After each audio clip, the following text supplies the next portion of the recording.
Okay, let's try it again. Okay. I don't want to hear myself. Like it. Okay. Let's try this again. Calling to order the City of Lake Worth Beach Code Enforcement Special Magistrate Hearing. Today's Thursday, April 25th, 2024. It's just after 9 o'clock in the morning.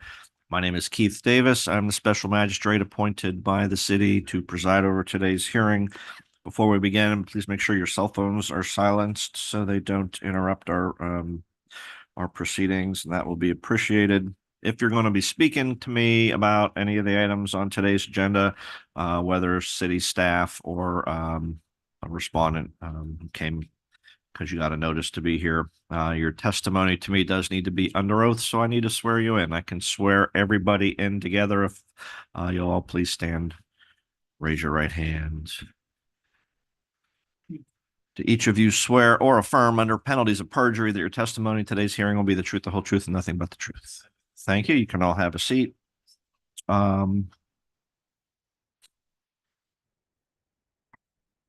So typically we have a sign-up sheet and folks sign in and we take those cases in the order. I don't know if we have any cases that we have to call city staff for. Okay, so we'll just take those. So when your case is called, please come up to the podium in the middle of the room and you'll be able to talk to me from there. The microphone will pick up what you say so that it's made part of the record. The way we'll proceed with each case is that I will first hear from the city's code enforcement officer or other staff will likely present the case, give me testimony about what's going on. There may be typically there's a file which has not only documents regarding the notice of violation, but the notice of today's hearing, copies of photographs that may depict the violation or violations. I'll have that file if you would like to review it. You have the right to do so. You don't have to. Once the city's concluded its presentation, including making any recommendations to me on how the city believes the case should be resolved. At that point, I will then come back to you. It'll be your opportunity to tell me about the case. If you have any questions for the city's witnesses, you are entitled to ask those questions. If not, you can just tell me about the case from your perspective. In the event you have additional documents, photographs, or relevant material that you would like me to consider, that would be the time to produce that. Once I've heard everything from both you and the city on your case, in all likelihood this morning, I will enter an order that resolves the matter. Sometimes we don't get that far. Sometimes we continue things or whatever, but by and large, I expect that I'll enter an order today that resolves the case. So with those explanations stated, let's go ahead and get started and call the first case. Okay, we're going to go to page 4 of the agenda, item number 14, case number 22-1928. This is a public request for a lien reduction at 216 South L Street. Property owner is 216 South L Street LLC, Officer Dorcius.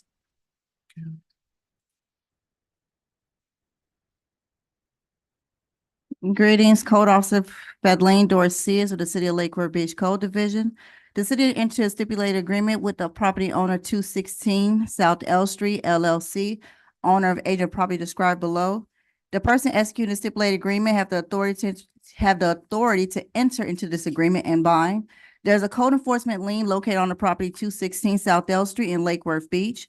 The owner has otherwise met all requirements of section 2-69.3 and 2-69.3.1 of the city code of ordinance related to reductions of code enforcement liens.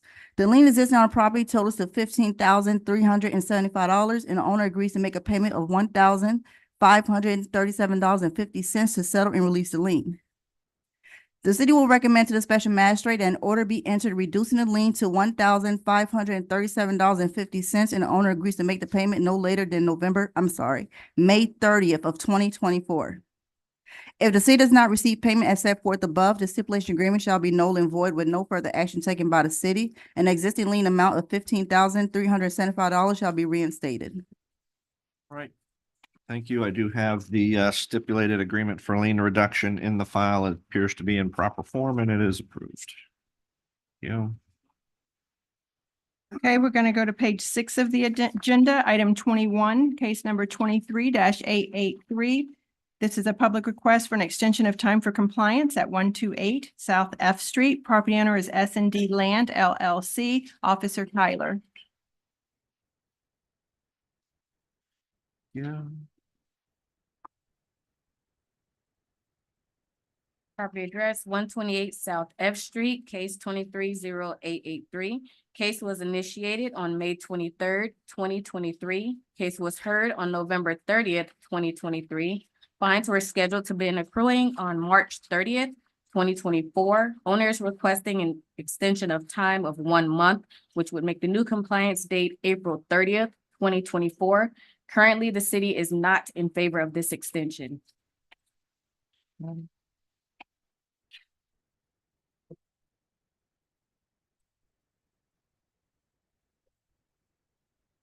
Yes, sir. That is a surprise to me. My name is Wes Blackman. I'm with CWG Associates Certified Urban Planner, and I'm with the owner here, Dave Petrona.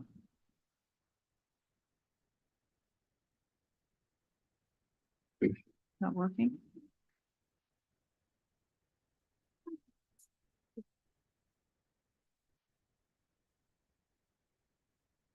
You want to use non-rechargeable? Because I don't know if they would recharge them. I'm impressed that you carry extra battery. Hey, gotta be prepared.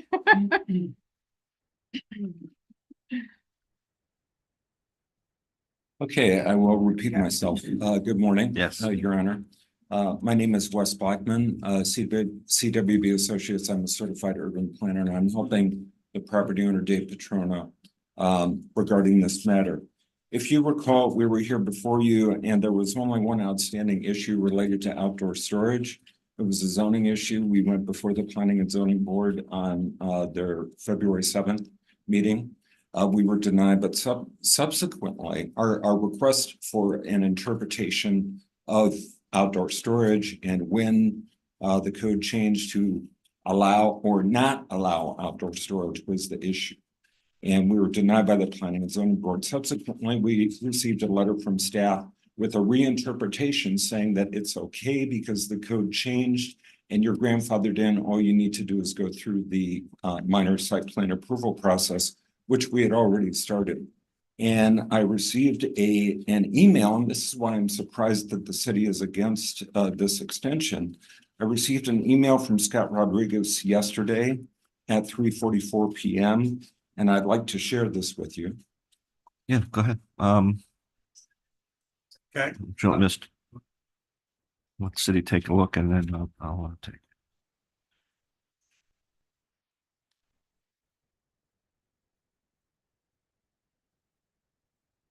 We had applied for an extension prior to the last month's meeting, and we were told that it was too soon before the meeting to make it on that agenda, and that it would be placed on this meeting's agenda, and it shouldn't be a problem. I think I got the same thing from.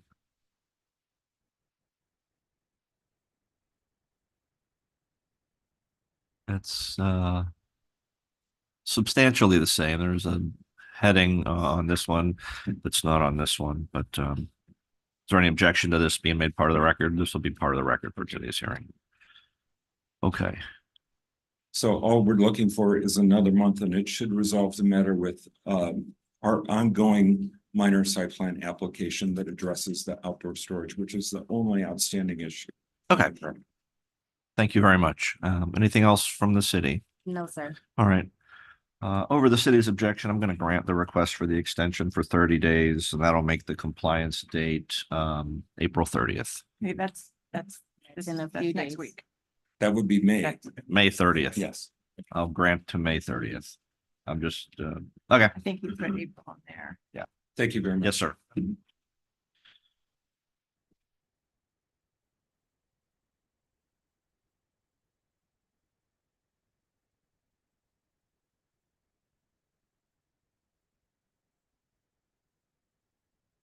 Okay, we're going to go to page 5 of the agenda.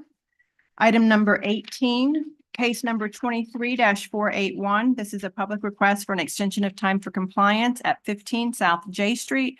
Property owner is 3060 South Ocean Inc., Officer Dorcius.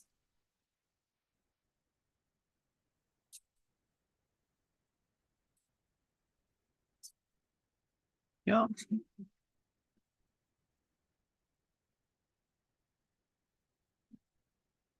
Greetings, Community Code Officer Fedleen Dorcius with the City of Lake Worth Beach Code Division. This is a request by the respondent for an extension of time for compliance. Case number 23-481 was initiated on March 13, 2023. The case was administratively postponed on July 27, 2023, and October 26, 2023. The renotice of violation was issued on October 25th of 2023. Violation of hearing was conducted on January 25th of 2024. A bifurcated order was entered and the compliance dates were March 25th, 2024 to comply to violation of 14-32 business license, 14-35 use and occupancy inspection, 23.5-1 sign. The owner was to submit a mural permit application or remove the mural by March 25th. At this time, the owner has complied to violation for 23.5-1, which is the sign permit. The mural sign was removed, but failed inspection number 60903 on March 26, 2024 for the tenant not having an active business license. The owner will receive the compliance date of January 25th, 2025 to comply to Lake Worth Ordinance 23.2-21 to submit an approved permit application for an addition or remove the storage container. The owner was also given a bifurcated compliance date for July 25th of 2025 to have the permit application for the storage container approved in the system. And if the permit application was approved, the storage container was allowed to stay until July 25th of 2025.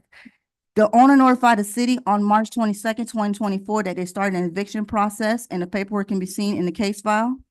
On April 18, 2024, Palm Beach County Fire Department completed a fire inspection and a report can be seen in the case file. Let me see. Additional violation was observed on March 25th, 2024, which generated a new active case for the owner. At this time, the city has agreed with the extension of the compliance date for January 27th of 2025 for the owner to obtain their business license, pass their use and occupancy inspection. You? Yes, ma'am. Hello, my name is Nicole Toback on behalf of the owner, 3060 South Ocean Incorporated. As Officer Dorcius noted, we initiated an eviction proceeding against the tenant, Flamingo Clay Studio Incorporated. On April 11th, the county court entered an agreed final judgment for eviction. The tenant, who is not present today, will be out of the building by June 7th, 2024. We are asking you to enter an order that stays the daily fines and penalties until a reasonable time after June 7th so that we can remedy our violations. And may I present you with the final order of eviction? Yeah, I had the complaint in the file if you'd like. Okay, thank you. Without objection, we'll add the agreed final judgment for eviction dated April 11th, 2024, and make that part of the file. Thank you. Without objection, then I will grant the extension of time to January 27th of 2025. Thank you. Yes, ma'am.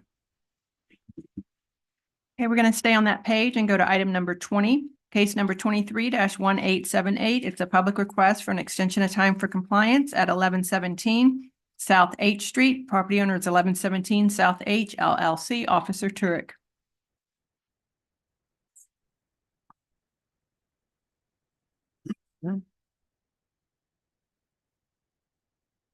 Sue Ella Turek for the City of Lake Worth Beach Code Enforcement. The owner has requested an extension. The date of notice of violation was 11/20/23.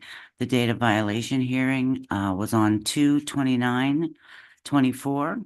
The date for compliance was 3/29/24, and the fine amount was set for $75 per day. The violations are 1218, remove all trash and debris from property. 1432, apply for the Lake Worth business license for 1117 South H LLC. 1435, for the schedule and pass the use and occupancy inspection. 2-75.62. There's an expired permit 21-17-26 that needs to be closed, and a permit for permit number 21-17-26 to be closed or reopened. Permits 23.2-21, apply and obtain and pick up permits for windows. The other violations have already been complied as far as the permits go. And then the porch repaired, only need permits for windows. Outdoor storage, remove all outdoor storage from yard. The city is recommending 60 days, which would be June 25th for compliance.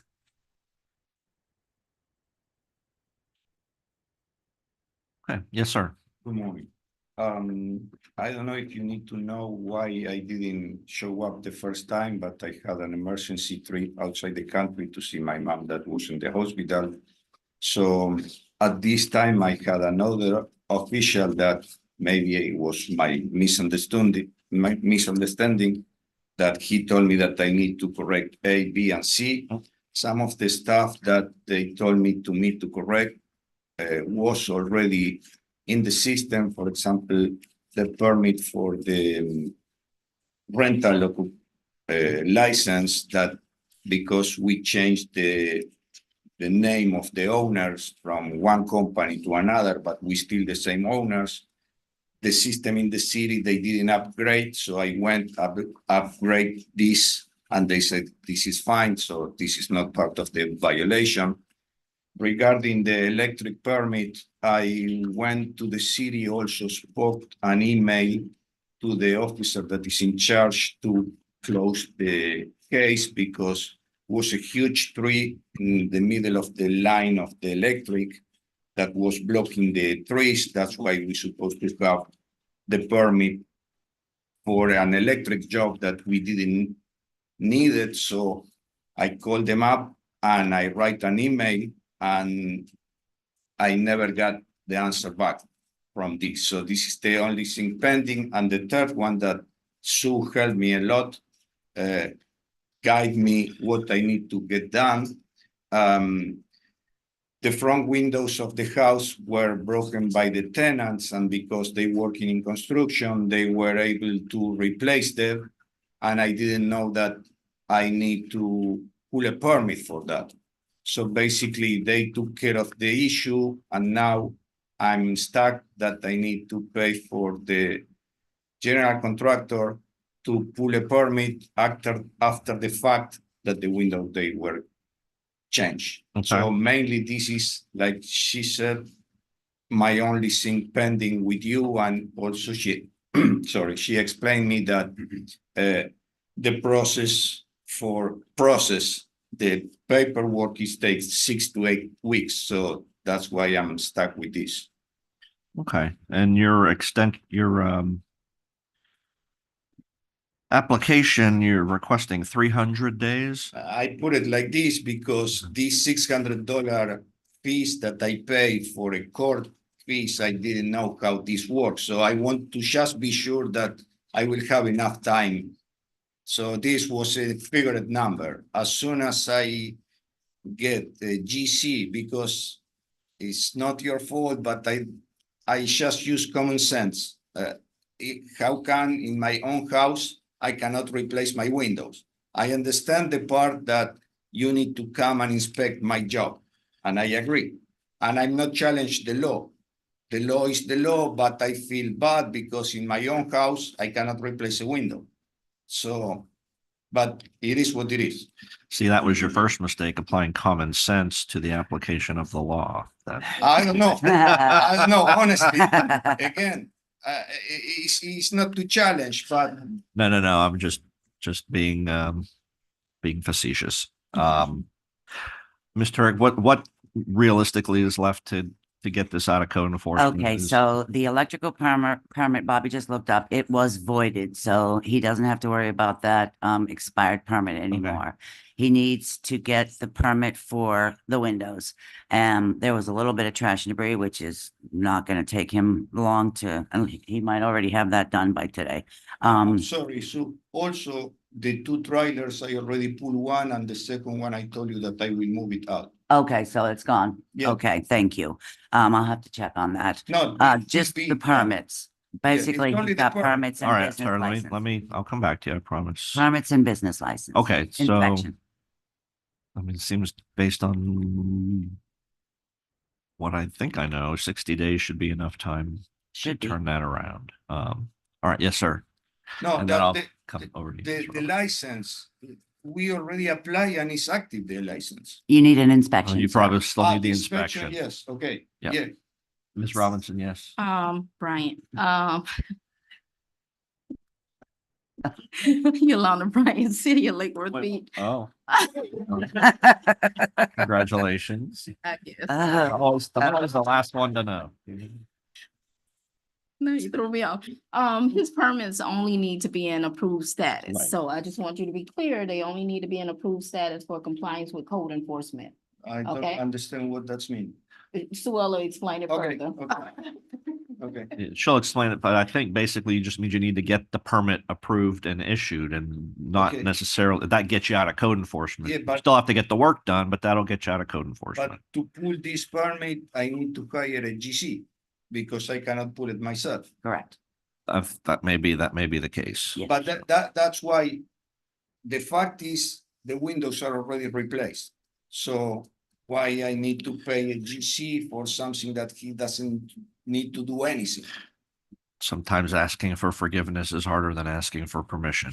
So. I understand, but yeah. again, this is my point. I But- understand what you're saying. All right. Anything else from the city? No, sir. I am going to grant the extension for 60 days to June 25th of this year. So I believe that should be sufficient time for you to get this out of code enforcement. Thank you so much. Yes, sir. Yep. So thank you so You're much. welcome. Have a good day. Thank you. Okay, we're going to go to page 13 of the agenda. Item number 51, case number 24-492.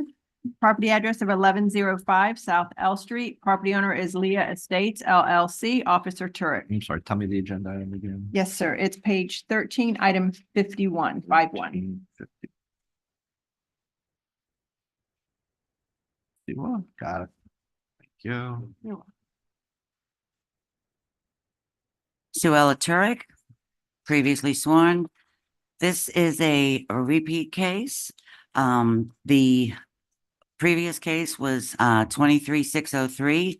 For the repeat, it went to hearing on April 27th of 23, was complied on 5/11 of 23, so it ran for 15 days, but it complied before the deadline and there were no fines accrued, excuse me. So this repeat case, the fine amount is $250 per day, which would be a total of $4,000 from 3/26/24 to compliance date of 4/10 of 24. And so that ran for 16 days at $250 per day. Okay. And that's everything. The property was re-inspected on 4/10 and the recommendation of time was May 29th, 2024.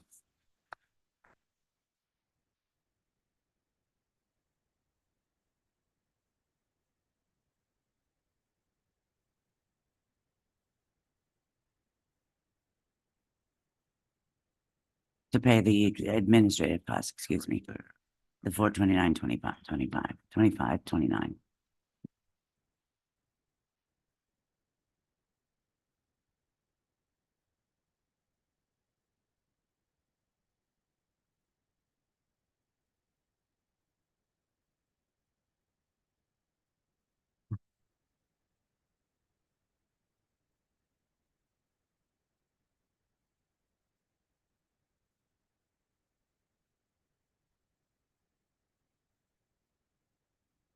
All right, yes, sir. Good morning, how you doing? My name is Leonid Zhivilev, I'm the property manager for the property. For these specific violations, we did get in contact with Suala here to try to correct a number of them, specifically what was mainly what considered, I guess, the repeat violation was the inoperable vehicle on the property.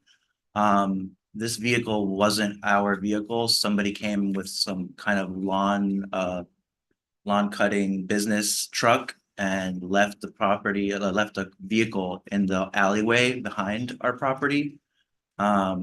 We were attempting to tow the vehicle, but they do not let you tow a vehicle just if you call. So we had to get a business to come put up a sign, which took 24 hours. Then it took another 24 hours for them to be able to tow the vehicle. All in all, just really backed up everything else.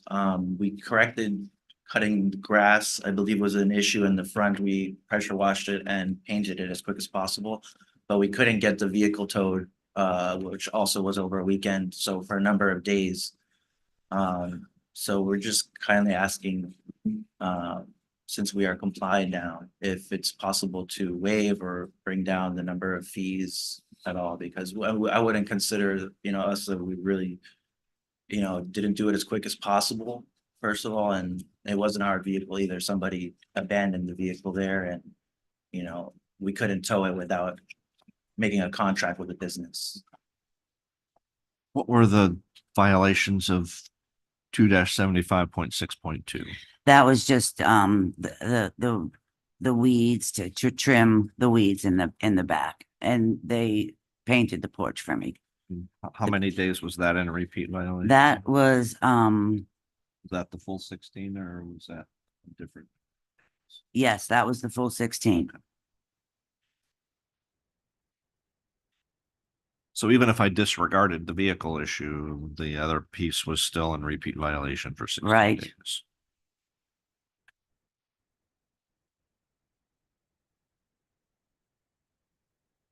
Well, I believe the weeds they cut like immediately that weekend for the front porch. The front porch took a little longer. Yeah, it took a little longer, but we just had to get somebody that could do pressure washing and painting together. So, And it is complied. Okay. And you told me the first case, an order, and I see the order finding violation, but it complied within. Before their fines accrued, yes, sir.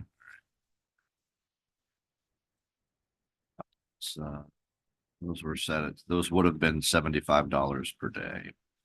Okay. All right. Then, anything else you want to tell me, sir, before? no, that's All it for right, now. so there is proper notice in this case. Respondent is represented at today's hearing. The city has proper notice documents in the file. Based on the testimony and the evidence, I will find that the property, although it is in compliance today, it was in violation for 16 days and that those violations were repeat violations based on case number 230603, which found violations of both the general requirement code and the abandoned property code. What I'm going to do, I hear what you said. I'm going to assess daily fines of $150 per day for the 16 days that the property was in repeat violation. The city requested $250 a day. I'm going to put it at $150. The original case was $75. I am also going to award the city's administrative costs of having $425.29. And that'll be due. Is there a payment date that the city wants that due by, or do you want that due? I was asking for by May 29th. May If 29th. that's okay. That's so ordered. So the city's administrative costs, you'll also have to pay those by May 29th. Of this year, right? Yes. Okay. All right. Thank All you right, very thank you so much. much. Okay, we're going to go to page 10 of the agenda, item number 37, case number 23-2354. Property address of 307 North L Street. Property owner is Sun Dream Development One LLC, Officer Dorcius. Looks like we have, Mr. Davis, yes, we have four. Do you want me to go ahead and call all of them? I'm thinking, They're all for the same. yeah. Let's go ahead and take care of all four. Okay, item 38, case number 23-2355, property address of 309 North L Street. Property owner is Sun Dream Development One LLC. Item 39, case number 23-2356, property address of 311 North L Street. Property owner is Sun Dream Development One LLC. Case number 23-2357, property address of 313 North L Street. Property owner is Sun Dream Development One LLC, Officer Dorcius. Thank you.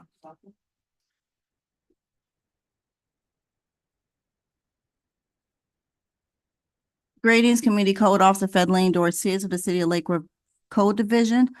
All four case numbers for 307 North L, 309 North L, 311 North L, and 313 North L have been read into the record to include the owner's name and the owner's address. Property location for all four vacant lots, 307 North L, 311 North L, 313 North L, and 309 North L was initiated on December 22nd, 2023 as a field observation. Existing violation 12-18, areas free of garbage and trash for all four vacant lots. At this time, all violations have been complied or resolved except for trash and debris. On April 22nd, 2024, 2-756.2 B4 weeds was complied on February 9th, 2024. As of April 22nd, the landscape was overgrown again. Formal notice of violation was issued via certified mail on April 9th, 2024 for all four vacant lots. Certified mail was not received for 313 North L, 311 North L, 309 North L, but the certified mail was received for 307 North L on January 8th, 2024. All four vacant lots were posted on January 4th, 2024, as to include City Hall. The property last reinspection date was on April 22nd, 2024 for all four vacant lots. Photographs of the vacant lots has been taken. The city had personal contact with the owner via email. Recommendation time for voluntary compliance will be May 10th of 2024 for all four vacant lots, or paid a fine of $100 per day with administration costs of $425.29 made payable by May 10th, 2024. The absentee property owner has been cited on several occasions for violations detailed below, which is Lake Worth Ordinance 12-38 lot clearing, Lake Worth Ordinance 2-756.2 B4 weeds, and Lake Worth Code Ordinance 2-75.9 landscaping. After receiving code compliance notice of violation, the owner would comply the violation and then allow the property to come out of compliance again. The city is now requesting a finding of fact order to ensure that the property owner maintains his property and that the property remains in compliance.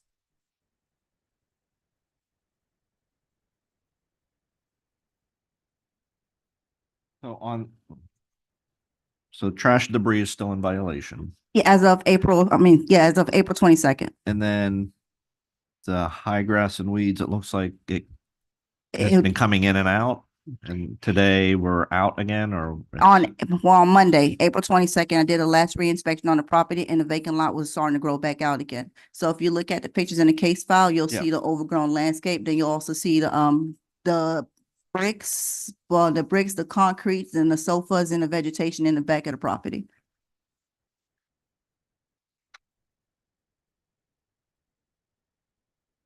Are the photographs the same photographs in each of the four files? That is correct. That's what I thought. Okay. To include the emails that you see in the case file, I copied them and placed them in all four files. Okay.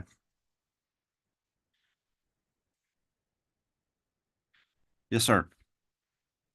I mean, as of today, the grass is cut and in compliance. Let me get your name. Jeff Garcia, I'm the owner of the company. Okay, thank you. As for the debris, I mean, I would probably have to have someone literally full-time to stop people dumping on my site, but it is what it is. So I've hired someone to go every 2 weeks to cut the grass. Hired them as of yesterday, pick up the debris, pick up the trash from the neighbors, I'm assuming. And that's gonna be on my cost, but it is what it is. So that's about it. Okay. I mean, as far as the grass, I understand maybe every month wasn't enough because sometimes, especially in summer months, it grows faster. So now that's why I'm gonna have someone go every 2 weeks. Because we did have someone go once a month. Again, was he going every month? I'm not sure because I'm not always here, but now I have someone else that I can trust that will do it every 2 weeks. Which I'm assuming every 2 weeks should be enough for an empty lot, right? Sounds about I would right. think. Sounds about right.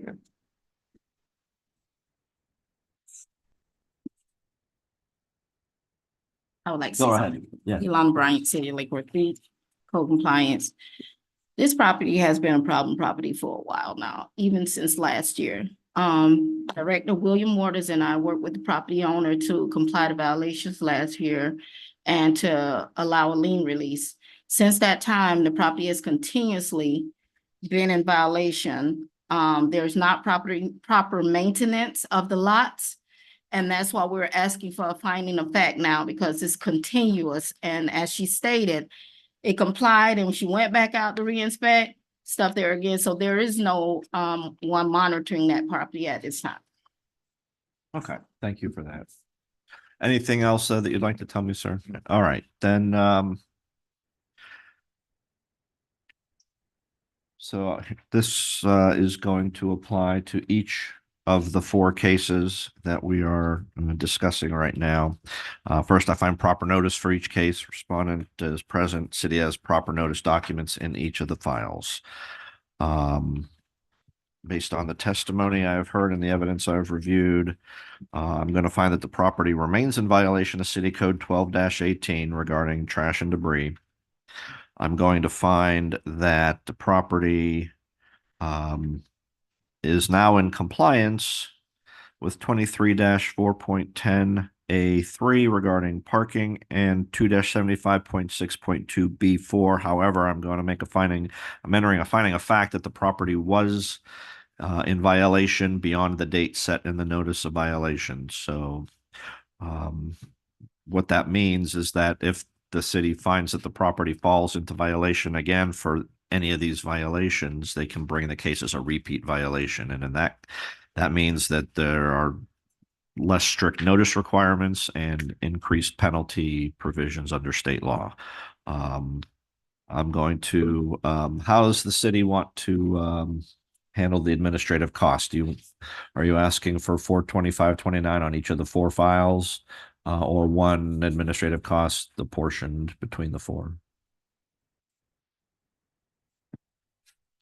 One for each, please. Okay, so ordered. Is there a payment date that you want the administrative costs? The requested date was May 10th. I'll enter that order for May 10th. All right, and you'll get copies of those Your orders for Honor. each of the cases. Your Honor, fine of $100 per day for the existing Thank you. violation. Yes, May 10th is the compliance deadline for the existing violation, and daily fines of $100 per day after May 10th if it's not brought into compliance within that time frame. Thank you. Oh, sorry, came out of the first file. Okay, we're going to go to page 7 of the agenda, item number 25, case number 23-2277, property address of 2402 North Dixie Highway. Property owner is Jerifin Investment, Inc., Officer Bryant.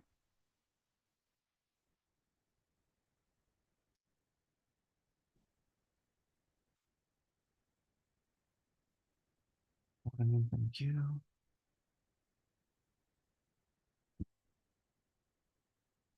Code Officer Juliana Bryant for the City of Lake Worth Beach. Case was initiated on 12/8/2023. Existing violations of the property are 14-32.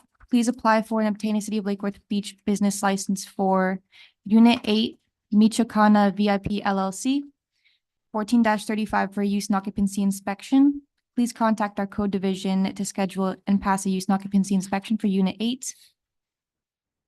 And 23.2-21, apply for, obtain, and pick up a permit for commercial sign for units 3, 4, and 6. That's Lobo Fade LLC, Give Me Life Hair LLC, and Queen Brows and Lashes.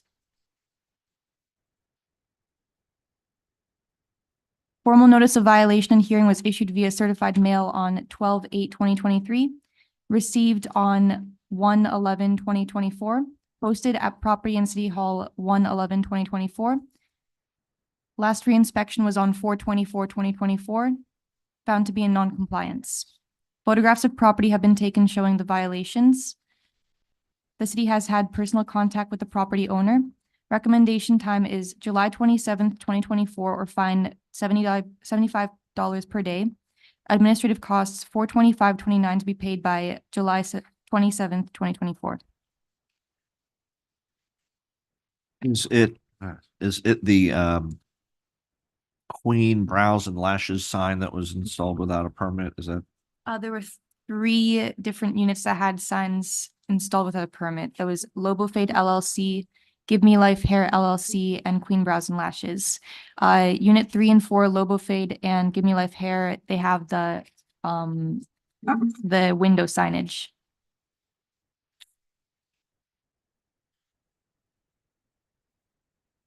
Right, I see all the windows signed, but is that building permit, does that require a building permit for that as well? Okay, all right, thank you. Got it. Okay, yes, sir. Josh Bramnick for Jerifin Investments. Actually had the same question as you. I was not aware that window signage was requiring a permit. I did know from the previous violation that window vinyl coverings could not exceed 25% of the windows. When I found that out during the last violation, I made sure to have all the tenants cut down their vinyl coverings to 25% or less. I actually only just found out from Officer Brian a couple of days ago, or I guess it was Tuesday, that the window vinyls were also requiring permits. So I get to tell the tenants that they need to get permits for them or take them down and put new ones up with permits.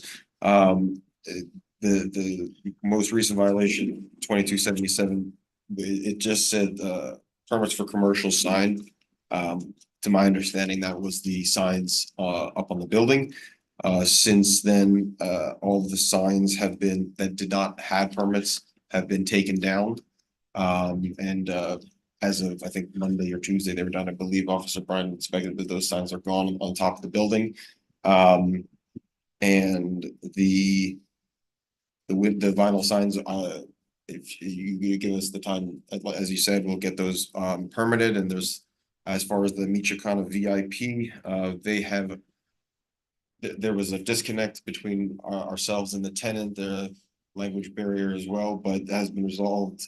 They have finally put in for their violation, for their business license. They have paid and applied. I know it has to go through several sets of hands before it can get approved. But that process has been started as of Monday or Tuesday this week, which is, I've been telling them for a month to take care of it, but so they will, that has been done, and they also have a sign as well. But I spoke with Officer Brian, and even though the sign was tied to their permit for the inside work, I'm going to recommend to them that they get an additional sign permit for that sign that they have as well.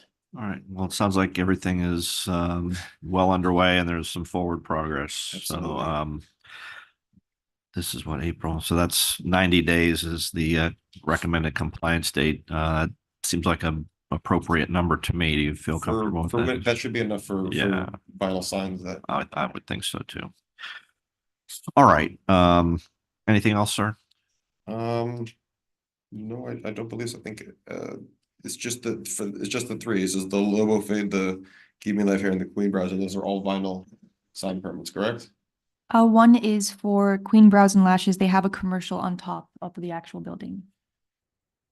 I understood that they had a permit for it. I will double check, because in our file, it looks like they had applied through a sign company to get that permit put up, but I'll double check on that. So that you're saying the Queen Brows and Lashes above sign. Unit 6. Unit number 6.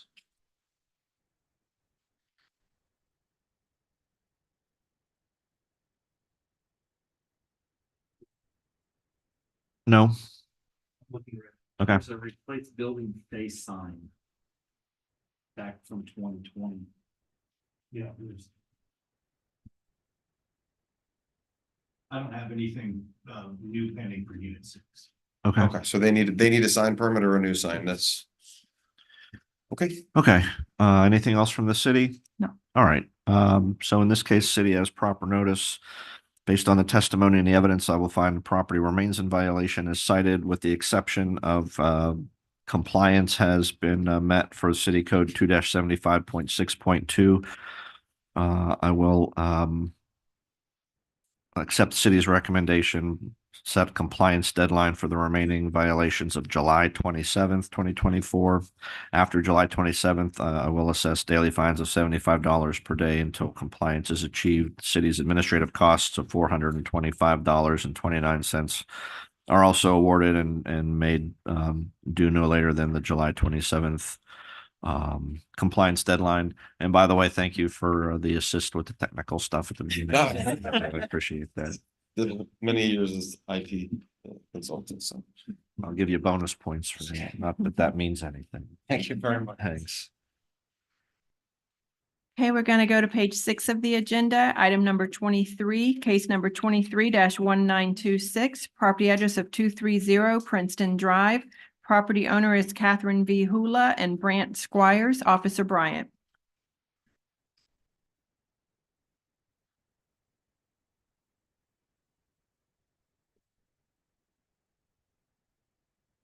Thank you.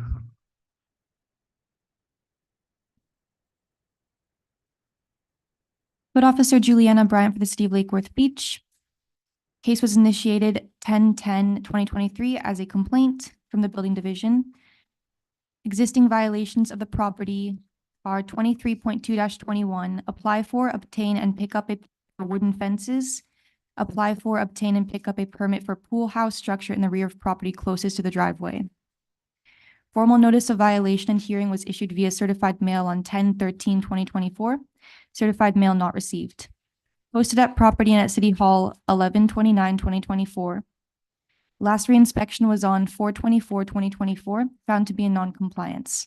Photographs of property have been taken showing the violations. The city has had personal contact with the property owner. Recommendation time is June 27th, 2024, or fine $50 per day. Administrative costs $425.29 to be paid by June 27th, 2024. Yes, sir. Nice to meet you. Likewise, put your name and address on the record, please. And then Yes, I'm Brant Squires. My wife, Catherine Hula, is not here. She's with our children, so she could not attend. So now I'm the owner of 230 Princeton Drive.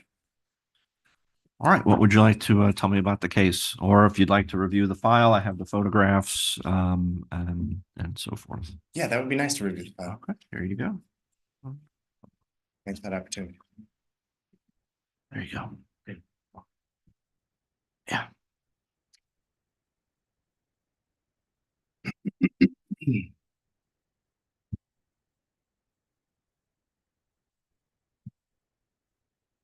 Great. Yeah, this is very helpful. Thanks for taking the pictures.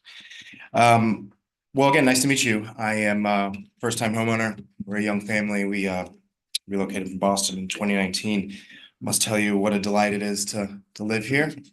Love Lake Worth. I've actually been fairly frustrated with this experience, but I've learned it to be rather enjoyable along the way. I viewed it as an opportunity to learn. This code compliance officer, Juliana, has always been a delight, always been very nice. It's always nice to hear. Thank you. It's not what you typically expect from public buildings from my experience. I want to commend you on your team and staff. I want to use this as an opportunity to learn. I plan to make more improvements to the home. And so I do not want to be here again. I think there is a shout out to the helpfulness. I think there's a big difference between helpful and actionable.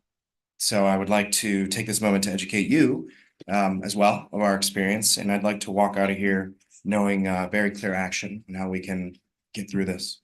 Sure. So I'm gonna go through my violations, just starting at the top, working through all three. The top one is removal of trash. Oh, yes.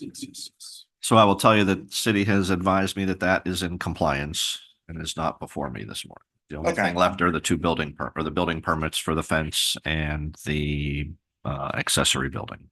Yeah, I just noticed there weren't pictures of it. I wish there were. This violation was given to me on Thursday. Friday is bulk pickup. So I apologize if I had a old rug at the end of the where you're supposed to put bulk things for the pickup the next day. So I was a little bit confused. Furthermore, my neighbor and I, again, who both have high admiration for Lake Worth, we love College Park. For many years, we've noticed that when it rains, all of the water flows down the street in front of our homes and has roughly a 5-foot puddle.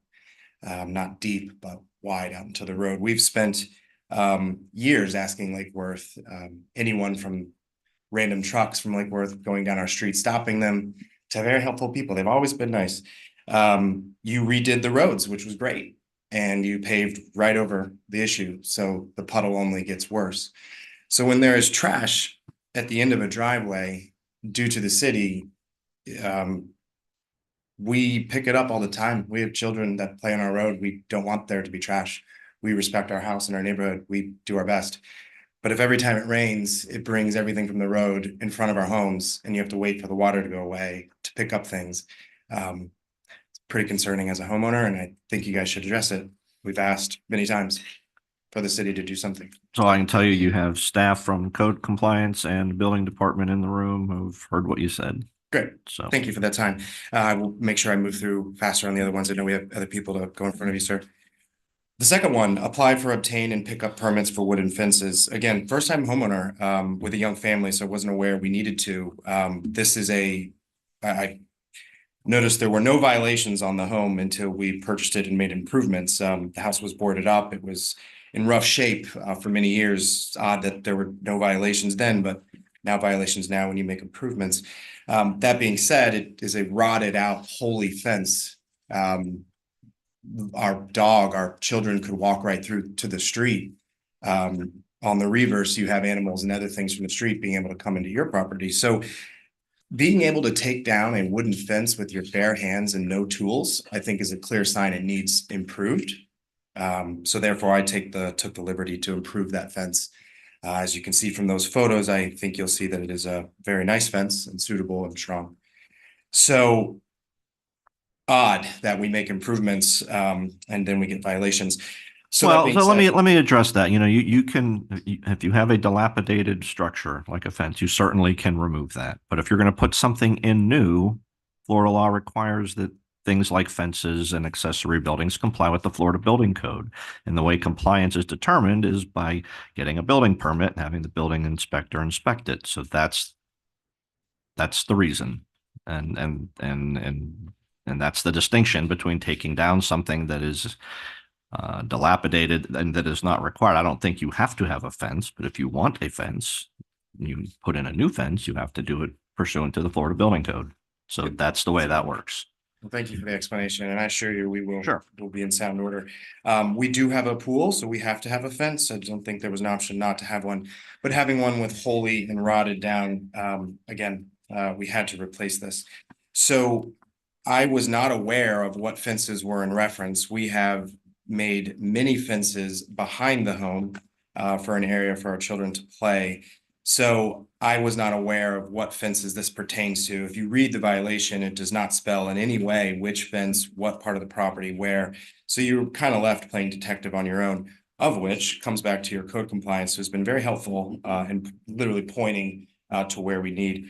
So at one point if you look at your picture, you will see a dark brown fence, of which I think myself and anyone in this room would agree that's what this permit or violation is for.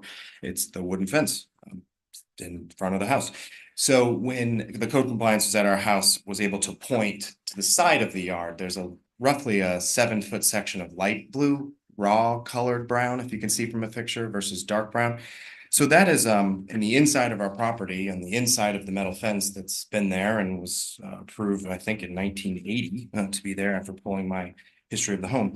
So the neighbors for many years, well, we haven't been there many years. The neighbors for 2 years who rented never did anything to their property. I feel bad for hearing people say they have to mow their lawn every 2 weeks. This person never mowed their lawn in roughly months. Nothing done to trees, rodents, mosquitoes, everything would come onto our property. So I built that fence as a privacy fence for horrendous situations if somebody did not take care of their home. Since then, that home has actually been purchased by a wonderful owner. They take great care of it. And so I'm wondering, is my violation for a privacy fence the natural colored wood that you see in that picture? Or is my violation for give or take, 25-ish plus feet of perimeter, the dark brown fence. Or both, I guess could be the answer. As I read the violation, it's for all wooden fencing on the property. Okay, so again, I think one would ascertain that when I ask the co-compliance, what that means, she is not able to walk on my property. She's going to only stand in front of it. So she stressed that it's not the fences around the back of the property or the side. It is only fences in the front. So can I please just be educated and confirmed, is this the fence for my entire property or just for the fence in those pictures that are on the front? You can go ahead and answer that question. Any wooden fences that you have not obtained a permit for. So from my understanding from you, Juliana, that due to you not being able to see the rear of my home, I didn't have to pull a permit for that. So the right way to do it would be to pull a permit for it, but because I cannot see the back of your property, I cannot cite for that fence. I can cite for the fences that I can see from the public right of way. So I'm going to apply, obtain, and pick up permits for the wooden fences on the front way is what I have heard, and that's what I will do. Okay. Yolanda Bryant, if you place new fencing anywhere on the property, whether she have access to it or not, you still need a permit. Because at some time, we may gain access to that property and you'll still be in violation. So the right thing to do is if you know that you place new fencing anywhere on the property, go ahead and get the permit for it. Because if building comes out to look at an AC unit or something in the backyard at some point, they're gonna see that fence and you're gonna get cited all over again. So you don't wanna go through this process again and pay another $425.29. Yeah. All right? Yeah, that's pretty high number. So I am now aware, for the record, that this is more than what has been pictured, presented to you, explained to me in person. It also frustrates me because I've had multiple visits to the Lake Worth and this Palm Beach. So I will be completing this, applying for permits for the fences that we just talked about. Anything, I think it's safe to get it out of the way. Great, so moving on to the next one. Apply for, obtain, and pick up permits for pool house structure. There is no one, Sylvia, I think, has been very helpful in the building department, and Sylvia there is no permit for pool house. The word pool house doesn't seem to add any clarity over there when asking how to proceed. There is a shed/utility storage checklist permit that I have been given. So I would just request that this violation be clarified. I do not have a pool house.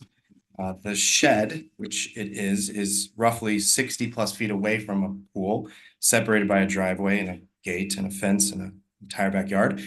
There is no electricity. There's no nothing that would lead you to believe it's a pool house. It is a metal storage structure for our extra stuff. And So I'll let the city respond, but I'm gonna be perfectly honest. I don't appreciate the semantics games. We all know what we're talking about here. But in And order to if you're gonna fulfill tell me this- you have no idea what we're talking about, I don't believe you. So. I don't, when I go to the building and ask for an application for a pool house, there is no application and permit. So I'm not being facetious. Okay. I'm just letting you know. Understood. Let's, Where do I let's go with it? bring this in for a landing, sir. Okay? So I'm going to complete the sheds and utility checklist and permit. And I just want to confirm that if that is done right and followed, that it will remove the permit for pool house, which it is not. Let me hear from the building official. Barry Schultz, Assistant Building Official. Okay.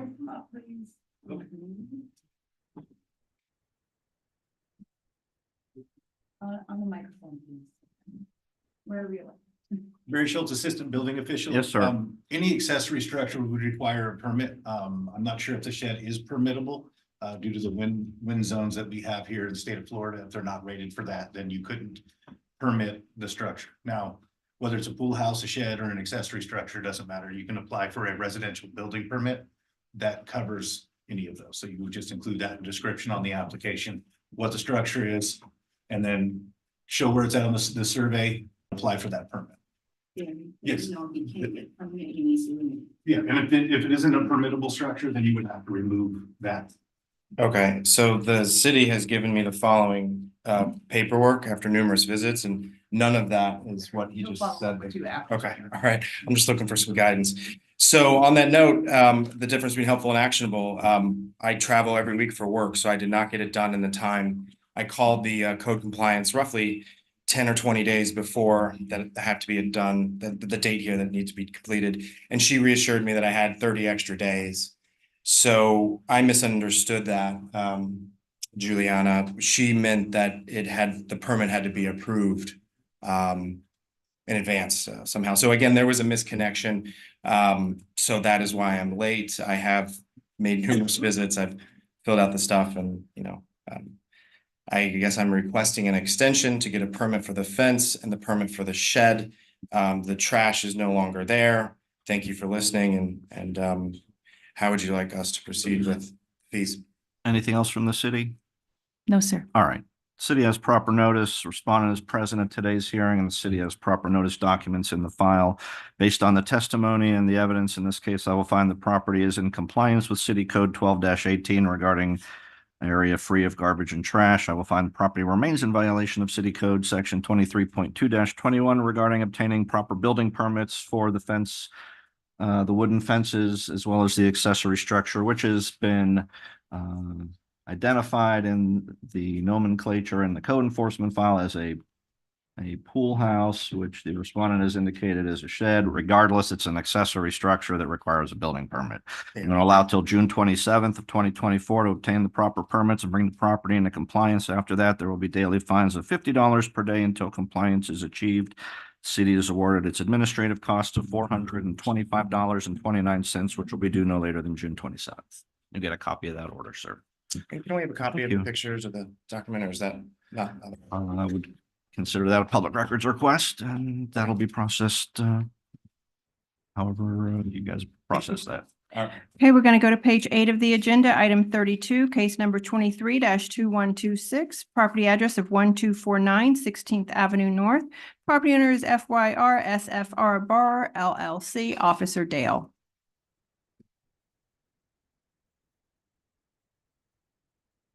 Thank you. Officer Letisa Dell with the City of Lake Worth Beach Code Compliance. The owner's name and address has been already called into the record. This case was initiated on November 9th, 2023 as a failed license inspection. Existing violations are 23.2-21, in which a permit was needed for the paved patio area. To date, no permit has been submitted. 12-18, remove concrete rocks or stones from the property to be considered as garbage, trash, and debris. 14-32, no active business license. 14-35, no use and occupancy inspection, in which an inspection was conducted on March 19, 2024, inspection number 60696, and the inspection was disapproved for the following: replace all dirt and bare spot areas with living ground cover. Repair, replace damaged wood in the rear porch cover area. Remove all concrete rocks and stones from property. And a permit is needed for the patio area. It was also noted that where the shed was removed, there's a concrete slab that needs to be removed or permitted. 2-75.6.2. Repair all damaged rotted wood on property to include structure, fascia, soffit, wood sidings, and rear door frame. And 23.6-1, refresh all mulch areas and replace all dirt or bare spot areas with living ground cover. There was a courtesy notice for violation. Door hanger number 13308 was issued with a date for correction of December 11, 2023. And also a courtesy notice for violation from December 11, 2023 until January 12, 2024. The property was re-inspected on March 21st, 2024 and April 3rd, 2024 and found to be in non-compliance. Final notice of violation and hearing was issued via certified mail on February 15, 2024, and the certified mail was delivered. The property was posted at the Property and City Hall on February 20th, 2024. The last reinspection was on April 2024 through our Naviline system, as all violations were cited during a use and occupancy inspection and were observed on the property property, mostly in the rear, and found to be in noncompliance. Photographs of the property have been taken showing the violations. There has been personal contact with the property owner's agent.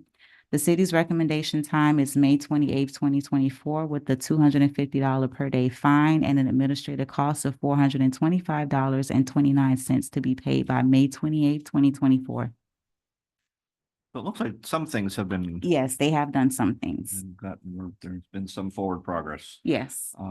Yes, sir. Let me go ahead and get your name and address, and then you can tell me where we are with things. Yes, I'm Nasir Mini-Gratz. I'm with Progress Residential SFM borrower. Thank you. Did you want to review the city's file with the photographs? Yes, gonna please. give Oh, yes, I believe she's gonna give me a copy to take with me. Okay, did you want to look at it now too? That's fine. I know, we've been doing our best. Okay. We did get the patio, the shed removed. We did some of the concrete. There's just a lot of work, so we just, May 28th should be good. Okay.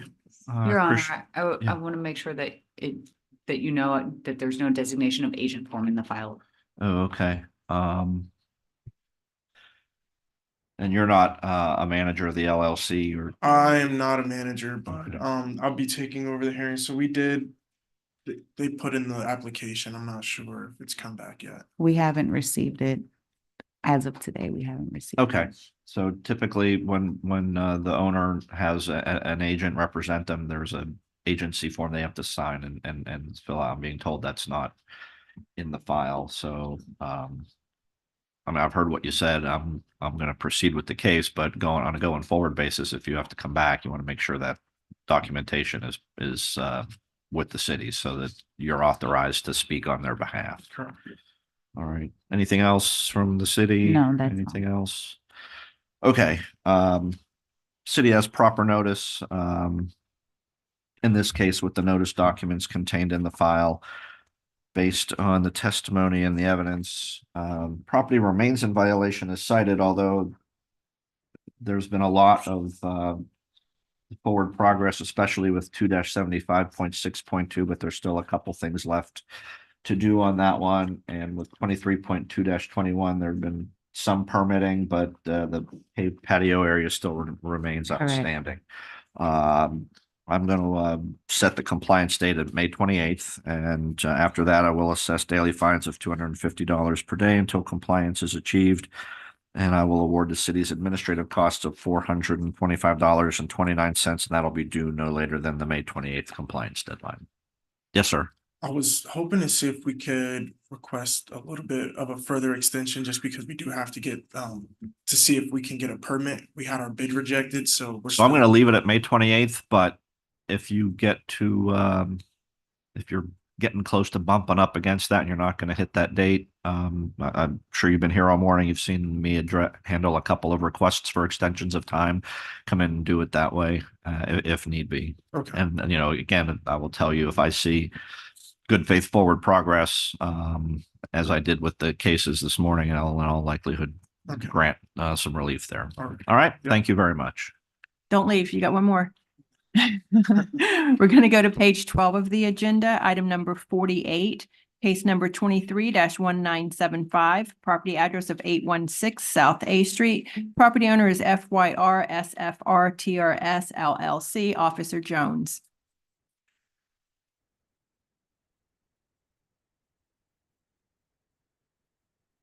Ms. Lanahan, is this the same thing with the agency documentation? Yes. Same problem? Yeah. Okay, Thank you. go ahead whenever you're ready. Good morning, Code Officer C. Jones with the City of Lake Worth Beach Code Division. Case number, owner's name, owner's address has already been read onto the record. Property location 816 South A Street. Code was initiated on 10/23/2024. Case was reassigned. Existing violation 14-32 business license. Please apply for and obtain a City of Lake Worth Beach business license. 14-35 use and occupancy. Owner was cited to schedule and pass a use and occupancy inspection. Owner failed inspection number 60366 on 12/20/2023 for damaged wood on the rear door frame, 2-75.6.2 general requirements. Repair concrete walkway and remove broken pieces. Remove all scattered concrete pieces. Owner was cited to place house numbers on structure made visible from the public right of way. 12-17 storage and accumulation. Remove garbage cans and recycle containers from public view. All other violations have been complied at this time. Formal notice of violation was issued via certified mail on February 15, 2024. Certified mail received on February 22nd, 2024. Posted at property and at City Hall, February 16, 2024. The property was last re-inspected on April 22nd, 2024. Photographs of property have been taken showing the violations. The city had no personal contact with the property owner. Recommendation time for 12-17 storage and accumulation, April 30th, 2024. Recommendation time for 14-32 business license, 14-35 use and occupancy, 2-75.6.2 general requirements, May 27th, 2024, plus administrative costs of $425.29 to be paid by May 27th, 2024, or pay fines of $75 per day. Is the storage and accumulation, is that sort of those loose piled up concrete slab paver? I don't know if they're pavers or tiles. Pavers and broken up Yeah, concrete. yep, okay. Gotcha. All right, so same issue with the agency Application.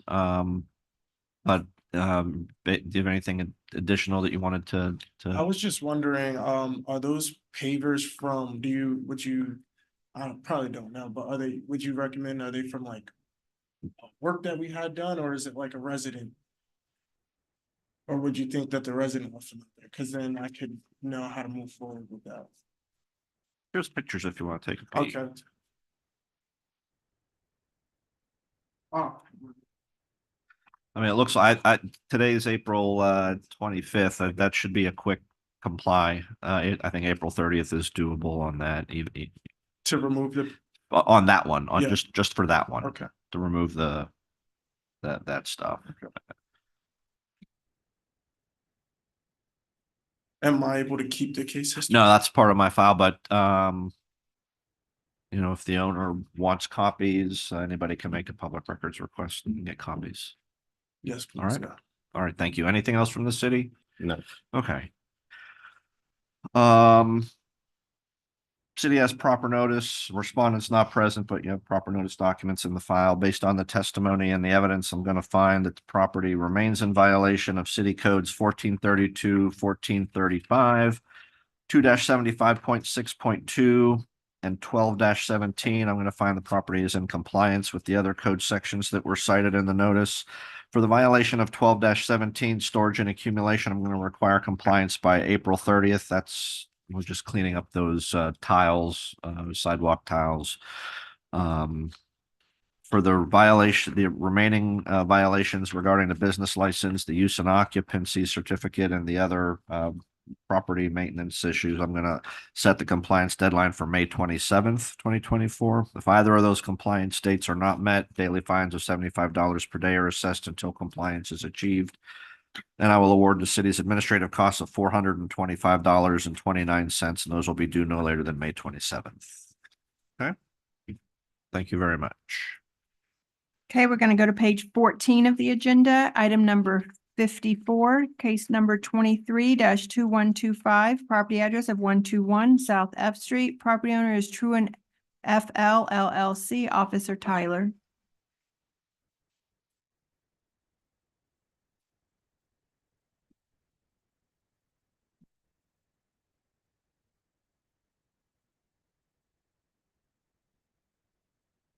Yeah.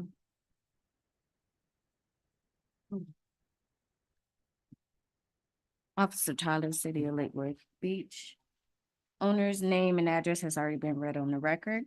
Property location 121 South F Street. This was an internal complaint. Case was initiated on November 9th, 2023. Existing violations, 1432 business license for the owner, 1435 use and occupancy inspection for the owner. Last use and occupancy failed on April 12th, 2024. General requirements 2-75.62. Plants in nursery pots must be planted in the ground, placed in a ceramic or clay pot, or removed. 23.4-4 C and D, resident fence and walls. Repair, replace damaged wood fence in the rear of the property. If more than 16 feet is repaired or replaced, a permit may be required. Contact the building division. 23.4-1 G, signs. Please remove the no parking sign and pole from the front yard. All other violations have been complied or resolved. Issued courtesy notice of violation, door hanger 13152 on November 14th, 2023. Re-inspected on December 15th, 2023, and found to be in non-compliance. Formal notice of violation and hearing was issued via certified mail on January 4th, 2024. Certified mail was received on January 8th, 2024. Posted at the property and City Hall on January 8th, 2024. Property was last re-inspected on April 12th, 2024, and found to be in non-compliance. Photographs of the property have been taken showing the violations. The city has had personal contact with the property owner. The city is recommending that the owner be given until May 27th, 2024 for compliance or pay the fines of $75 per day. The city is also asking that the administrative costs of $425.29 to be paid by May 27th, 2024. What is the, oh, never mind, I just saw it. I was gonna ask about the metal pole in the front yard, but it's in the April 12th, 2024 photograph, and it looks like a pole that would have a sign on it, but there's no Correct. sign left on it. Right, they had a sign there originally. They just removed the signage itself and left the pole. Yep, I see it. I looked over it 4 times and then I just glanced down and caught it. All right. Yes, sir. Hi, good morning. My name is Tim Hamasfar. Most of these items we're in the process of completing, like the fence one, we actually submitted the permit for. Had to get a new survey, go through the checks and balances for that, have a new permit submitted for it, and we're working on correcting the rest of the concerns.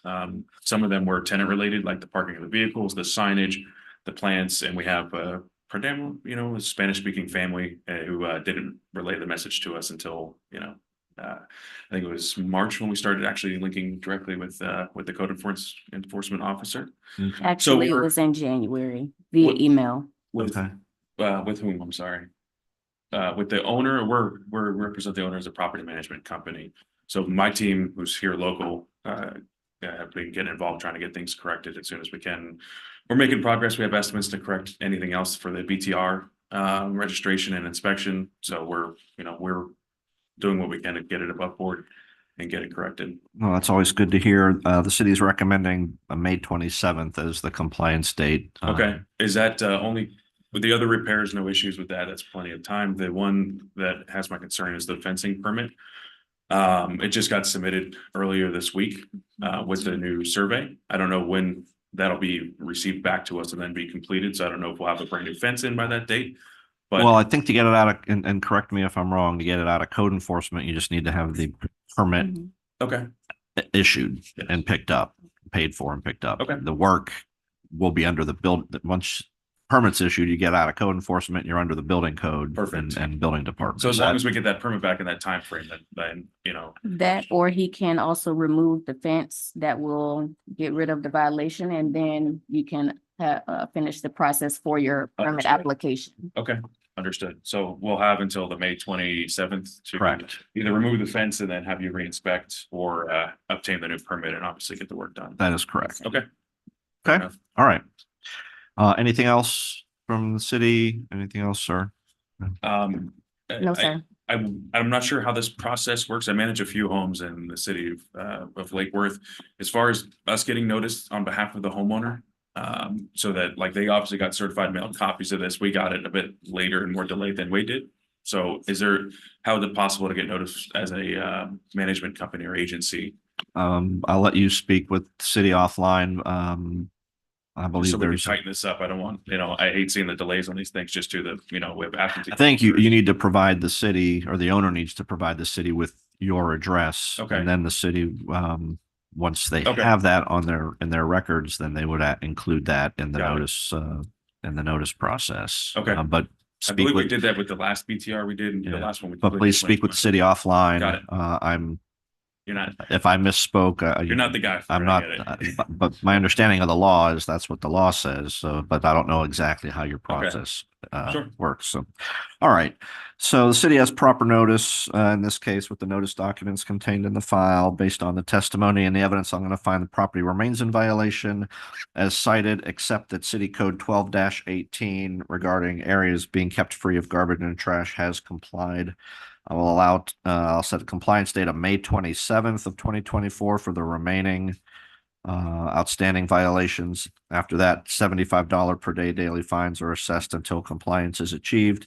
And I will award the city's administrative costs of $425.29, which will be due no later than the May 27th compliance date.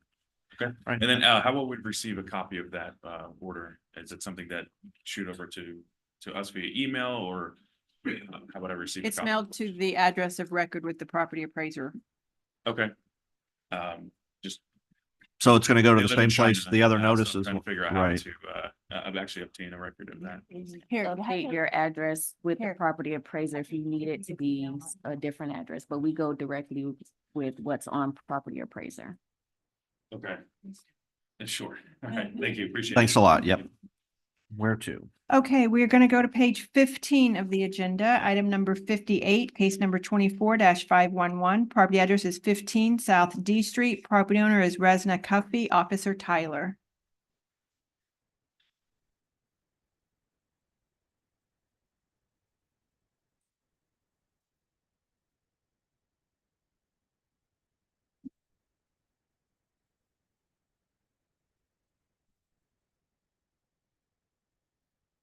Officer Tyler, City of Lake Worth Beach. Owner's name and address has been read on the record. Property location 15 South D Street. This is a field observation from an active case. Case was initiated on March 29th, 2024. Repeat violation is 1218, areas free of trash and debris. Remove all trash and debris from the entire property. Issued courtesy notice, formal notice of violation and hearing was issued via certified mail on April 1st, 2024.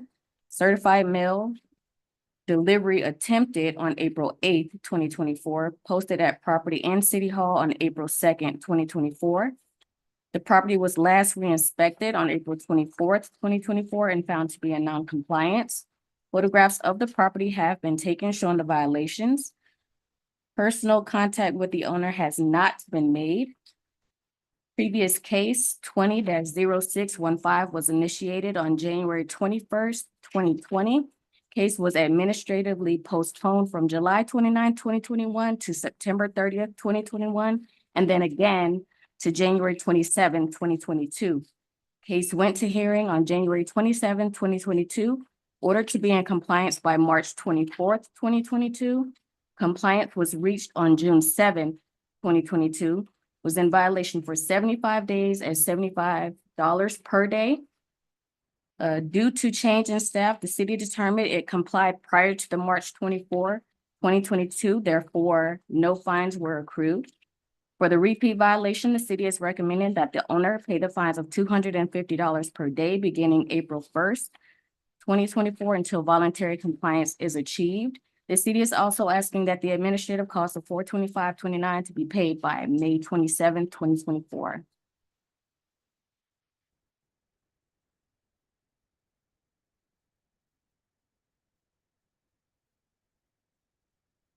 I have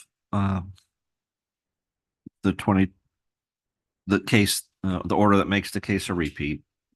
I have the photographs establishing the current violation. Do you recall, and I know it's the same code section, but the quality of the violation the first time, was it, I mean, without getting too editorial on this. I mean, these photographs are horrendous, and I'm wanting to know if the first violation was of the same caliber as this. For the previous case, it was with the previous officer, so I'm not aware Okay. of their photo. Do we have, Mr. Hicks, I don't know, can you pull that file and see what the photos, I'd like to see what those look like, before I go over to the respondent. See what we're dealing with here.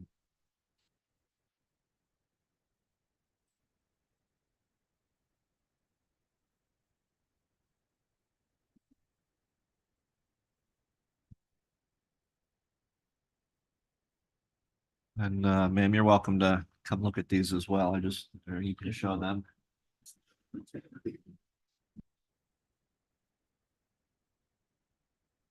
Are there more downloading or are those, there's these? Okay.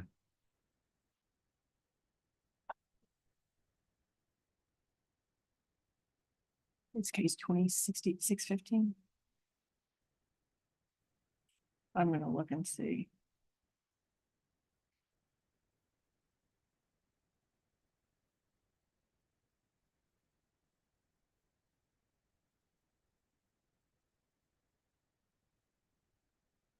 Okay. Population slow.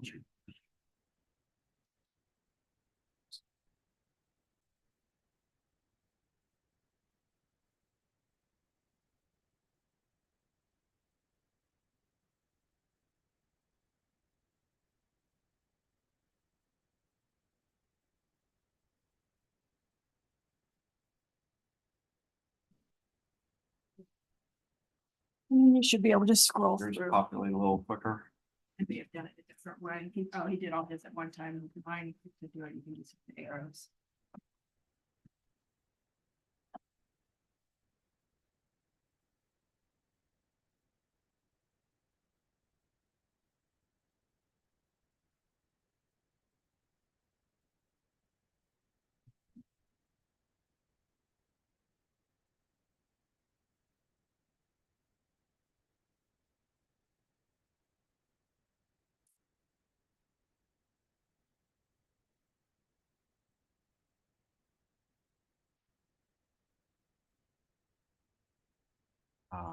That's what I needed to see. It doesn't, there clearly was a violation in the previous case of City Code 1218, not the same severity as the photographs that I'm looking at in the current case by any means. So, okay. Just leave that there for now. Yes, ma'am. Go ahead and tell me your name and address and then. Yes, my name is Resna Cuffey, owner of 15 South D Street. And I do understand the violations. This is Mr. Theo Mitchell of AIM, who I'm hiring to actually assist me with Okay. all of the violations. Was this like an eviction or a tenant move out or what? Because, Somewhat. So he has removed some of the things Yeah. already. I work in housekeeping, so when season went down, things also got a little bit unmanageable. Now I'm working more hours, so I'm starting to be Okay. able to manage things again. and then before you go on, just let me offer you the opportunity. I looked at the photographs from the 2022 case, and I have the photographs from the current case. You're welcome to look at any of those if you'd like. You don't have to. I'm just, since I saw, these are the photographs in the current file, if you'd like to look at those. And then if you'd like to look at the old case, I have those on this laptop here.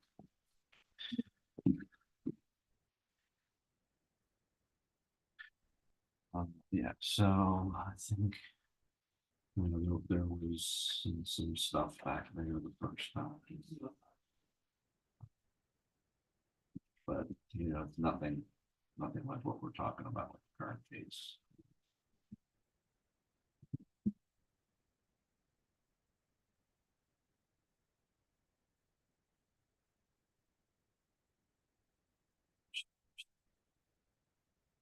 It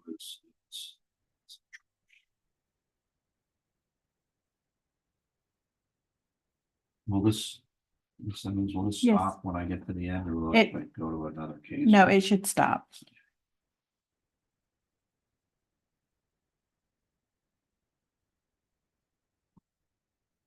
So anyway, you can see, well, as I said, not Is that mostly? definitely a violation, but nothing like what we're talking about. The previous case was not as severe by a long shot as what's going on right now. Yeah, so some of this has been removed already. Okay. We're in the process of getting rid of the rest of the items. A lot of it is just patio furniture that just needs to be organized, aside from the black bags that you see there. But the bags have been removed and the patio furniture just needs to be sorted out. Okay. So this started on April 1st in terms of the repeat violation. Is that what you told me? Correct, for the repeat, And yes. it's, we're still going. It's still in violation. Okay. Yes, All sir. right. Is there anything else you folks would like to tell me? Pertaining to the last photos from when you're making the time distinction, it looks like it was just maintenance things on those, different from what the actual trash is on the permitted slab. So overall, trash on the actual property, the grass, different from what it's on the permitted slab and organization to be removed. So that's where our confusion is when it comes to what is actually on the property violating what's in the grass, trash, and then what's on the permanent slab for removal. Okay. There's also the issue, which is a repeated issue, we haven't met, but there's an apartment building in the back and they're out there every weekend and they bring stuff and they Beer drink bottles, and yeah. food and everything, so. It's like almost maintaining our property and theirs at the same time. Okay. Well, I mean, you're responsible for yours. They're responsible for theirs. You know, you're not the first person I've heard that has that issue with their property being polluted by others. And, you know, there may be law enforcement or other issues that can be brought to bear. But at the end of the day, every property owner is responsible for their own property when it comes to code enforcement. So, anything else from the city? No, sir. All right.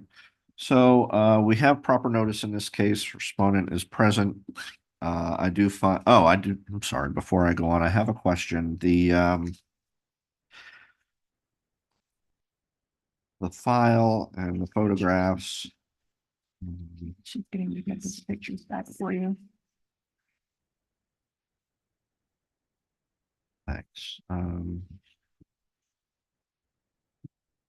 Refer to City Code 12-18. I just want to be sure because my agenda also mentions 2-75.6.5 regarding mechanical and electrical requirements. Is that? That was removed from this case and placed on their other open case that is active, and that's 24-0433. But that's not this case. No, that is where this case, repeat case, actually initiated from. Okay, so the only code section that's alleged to be in violation is 12-18. Correct. All right, For this thank you. case. Thank you for that. And that's what the file documents indicate. I just had another reference on the agenda. So, okay, so I do find the property remains in violation of City Code 12-18. I do find that is a repeat violation based on the order finding violation and assessing fine and claim of lien in case 20-0615, which also found a violation of that same code section. I am going to assess daily fines of $150 per day beginning April 1st and continuing until compliance is achieved. April 1st being the date that the repeat violation was first noticed. I will also award the city's administrative costs of $425.29, and we'll make those due no later than May 27th. So those will need to be paid as well. So you need to get this complied out as quickly as possible in order to get that daily fine to stop running. you've already got, 25 days worth of it. So you want to get that complied right away. Okay, thank you. Have your one. Oh, thank you. Okay, we're going to go to page 6 of the agenda, item 24, case number 23-2251, property address of 1022 North J Street. Property owner is Diana Karn, Officer Bryant.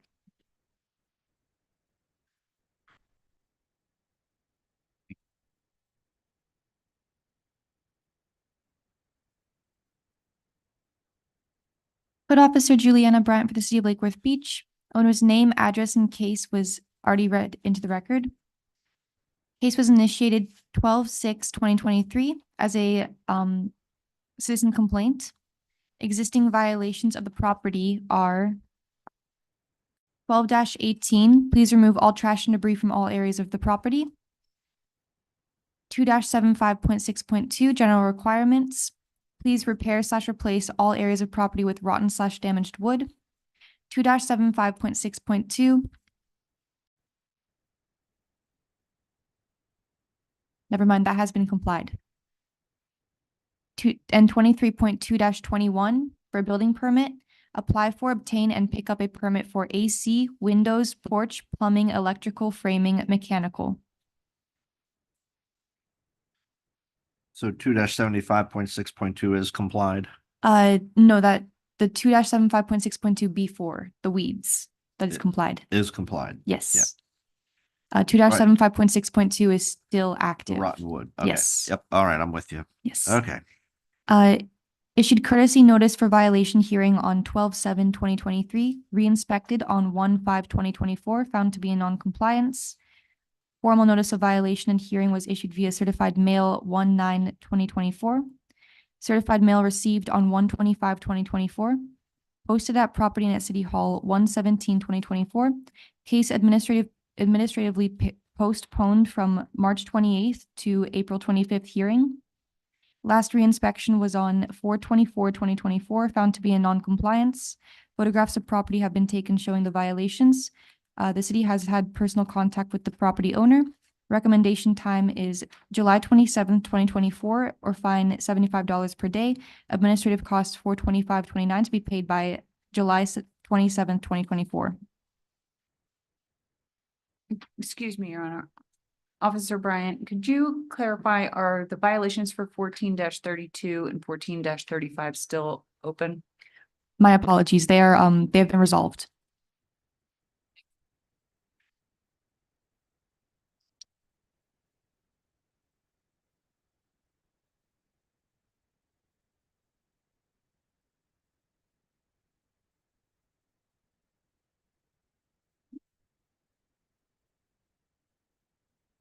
Yes, sir. Hey, good morning. Jason Morning. Blevins for Ms. Karn. Ms. Karn has made some attempts to repair and I don't know what's going on, but one of the contractors did apply for some permit recently to address the rotting wood, but work still needs to be done. So we would accept the city's recommendation for July 27, 24 and the fee and hopefully we get that done. Very good. We will. All right. Thank you very much. Thank you. Anything else from the city? No, sir. All right, then, city has proper notice in this case based on the testimony and the evidence. I'm gonna find the property remains in violation of city codes 12-18, 2-75.6.2, and 23.2-21. I will find property has complied or the violations are resolved for all other code sections that were cited in the notice. I will set the compliance deadline for the remaining outstanding violations is July 27th, 2024. After that, there will be daily fines of $75 per day until compliance is achieved. And I will award the city's administrative costs of $425.29 and make them due no later than the July 27th deadline as well. Thank you, sir. Yeah.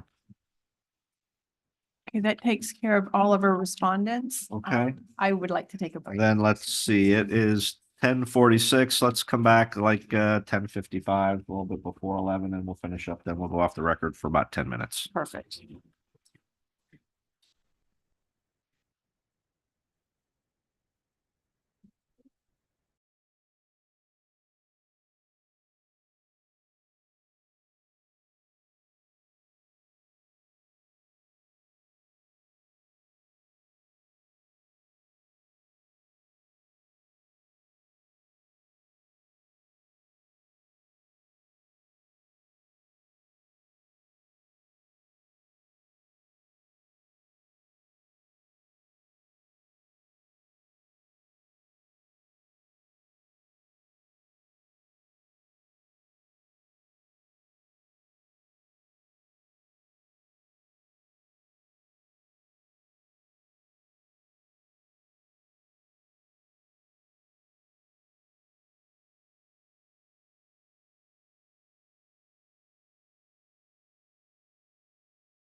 Let's find who I'm calling first.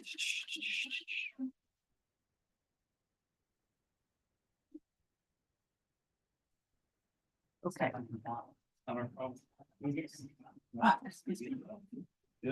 I am ready, sir, whenever you are.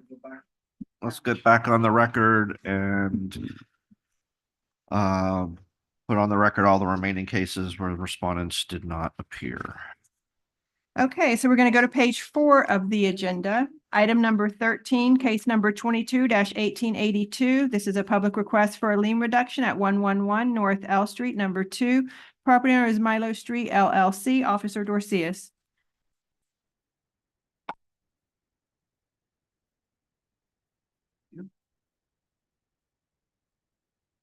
Greetings, Code Officer Fedleen Dorcius with the City of Lake River Beach Code Division. The City of Lake River Beach and the property owner Milo Street LLC, the owner and agent of the property described below, has entered to a stipulated agreement for a lien reduction. The prosecutor stipulated agreement have the authority to enter this agreement and bind. There's a code enforcement lien on a property located at 111 North L Street, Unit 2 in Lake Worth Beach. The owner has otherwise met all requirements, section 2-6.9 and 2-6.9, 3.1 of the code ordinance of the city code of ordinance relating to reduction of code enforcement liens. The lien existing on the property totals to $5,025, and the owner agrees to make a payment of $502.50 to settle and release the lien. The city will recommend to the special magistrate that an order be entered, reducing the lien down to $502.50, and the owner agrees to make the payment no later by May 30th, 2024. If the city does not receive payment set forth above, the stipulation agreement shall be null and void with no further actions taken by the city. An existing lien of $5,025 shall be reinstated. I do have the stipulated agreement for lien reduction in the file that has been reviewed. It appears to be in proper form and it is approved. Okay, we're going to go to page 5 of the agenda, item 19, case number 23-704. It's a public request for an extension of time for compliance at 709 North F Street. Property owner is Church of God. Officer Dorcius. Greetings, Community Code Officer Fedleen Dorcius, the City of Lake Worth Beach Code Division. This is a request by respondent for a second extension of time for compliance. Case number 23-704 was initiated on April 13, 2023. Notice of violation was issued via certified mail on July 11, 2023. Violation here was conducted on October 26 of 2023. The initial compliance date was set for November 29th of 2023. The first application of extension was approved on November 30th of 2023, and the compliance date was granted for March 28th on 2024. The owner failed use and occupancy inspection number 60110 on March 26, 2024 for not having approved permit for the parking lot. The owner submitted a request for extension requesting for 3 months to obtain an approved permit for the parking lot and to pass the use and occupancy inspection. As of March 16, 2024, permit number 241212 permit application number 241212 was submitted, and at this time, this permit is currently in plan review. And the city is also not in agreement with this extension. The respondent is not here for this. They know to be here. They were here last time for the first extension they Okay. submitted. Yeah, I mean, it's kind of a rhetorical question, but I and assumed they were gonna come, but they didn't show. is the city's objection based on this as a second request and this, or you This- tell me? The city's original objection was because this case will be open for almost a year now, and the permit has just now been submitted. Oh, well, Actually, it has been over a year. then the respondent is, or the applicant is not present to tell me why they feel the request is justified, so I will deny the request based on the city's objection. Okay. Okay, we're going to go to page 10 of the agenda, item number 36, case number 23-2155, property address of 119 South Gulfview Road, Unit 6. Property owner is Charles T. Lai, Officer Dorcius. What was that address? 119 number 6. Oh, okay. Oh, wait, so did we have 4 on here? No, we removed 4. I hold the case. Yeah, okay, I haven't gotten to that yet. I'll get to that for him, for the magistrate. All right. So yeah, so this is number 36 on the agenda. Case number, owner's name, owner's address are been written to the record. Property location, 11119 South Gulfview Road, Unit 6. This case was initiated from internal complaint on this case was initiated from a citizen on November 15, 2023. Existing violation 14-32 business license and 14-35 use and occupancy inspection. The owner failed inspection number 60825 on April 22nd, 2024 for a cracked exterior window. Courtesy notice was issued on courtesy notice number 12395 was issued on December 8, 2023. The property re-inspected on February 8, 2024 and found to be non-compliance. Former notice of violation was issued via certified mail on February 12, 2024. Certified mail was received on February 16, 2024. The property in City Hall was posted on February 13, 2024. The property last re-inspection date was on April 22nd, 2024. Photographs of the property has been taken. The city had personal contact with the owner. Recommendation time for voluntary compliance was May 30th, 2024, or paid a fine of $75 per day plus administration costs of $425.29 made payable by May 30th, 2024. Okay, respondent is not present, but city has proper notice with the notice documents contained in the file. Based on the testimony and the evidence, I will find the property remains in violation as cited, require compliance no later than May 30th, 2024. After that, assess daily fines of $75 per day until compliance is achieved. City's administrative costs of $425.29 are awarded and due no later than May 30th. Okay, and on page 11, item 44, case number 24-288 is complied now. Okay. We're going to go to page 15 of the agenda, item number 60, case number 15-1433, property address of 113 North Lakeside Drive, number 3. Property owner is Patricia M. Smith, Officer Dorcius, and this is a request by the city to vacate a previous order. The city has requested to vacate the order finding violation and assessing fine complaint of lien recorded on official records book 27945 at page number 733 through 734 that was filed on November 23rd, 2015. Per the email that was received by Assistant Director Yolanda Bryant on April 16, 2024. The case will be vacated after careful review. It was found that the property owner did not have a tenant from 2004 until 2020, yet the owner did not register the property with vacant registry. The owner was only cited for a business license. Additional notes can be found in the email that was placed on the case file. I've reviewed the file and I will grant the request to vacate the order. Okay, we're going to go to page 13 of the agenda, item number 50, case number 24-152, property address of 1126 South K Street. Property owner is Dominica K. Heinrich Trust, Officer Turek. Go. Suella Turek, previously sworn. The property location, 1126 South K Street. Case was initiated on 1/23 of 24. The violations are 1432, apply for Lake Worth Beach business license, and 1435 to schedule and pass a use and occupancy inspection. 1217 to please store trash cans out of public view on non-pickup dates. All other violations have complied. The notice of violation hearing on 1/23/24, re-inspected on 2/20 of 24, found to be in non-compliance. Formal notice was issued via certified mail on 2/21/24. It was delivered on 2/26 of 24, and it was posted on 2/26 of 24. Property was re-inspected on 4/15 and again on yesterday. Photographs were taken. I've had personal contact with the owner, and the recommendation of time is May 29th of 2024 at a cost of $75 per day, and the administrative costs of $425.29 to be paid by May 29th, 2024. All right, so it's just the business license, the occupancy certificate, and the storage and accumulation that's left. And the location of the garbage cans, yes. Is that 12-17? Yes, sir. Got it. Okay. All right, respondent is not present. City has proper notice with the notice documents contained in the file. Based on the testimony and the evidence, find the property remains in violation of city codes 12-17 and 14-32 and 14-35, but has complied with the others that were cited in the notice. I'll set May 29th as the compliance deadline for the outstanding violations. After that, assess daily fines of $75 per day until compliance is achieved.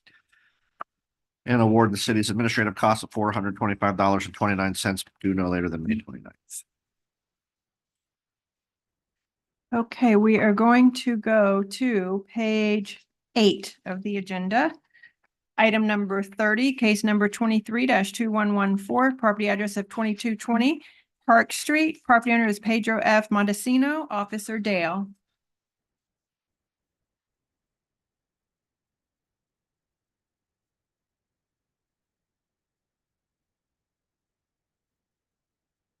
Thank you.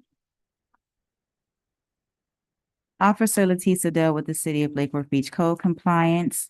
The case number, owner's name, and owner's address has been read into the record. Property address is 2220 Park Street. This case was initiated as a field observation on November 8th, 2023 from previous officer Wayne Jones and reassigned to me on December 4th, 2023. Existing violations are 23.2-21. Remove hurricane shutters as a fence.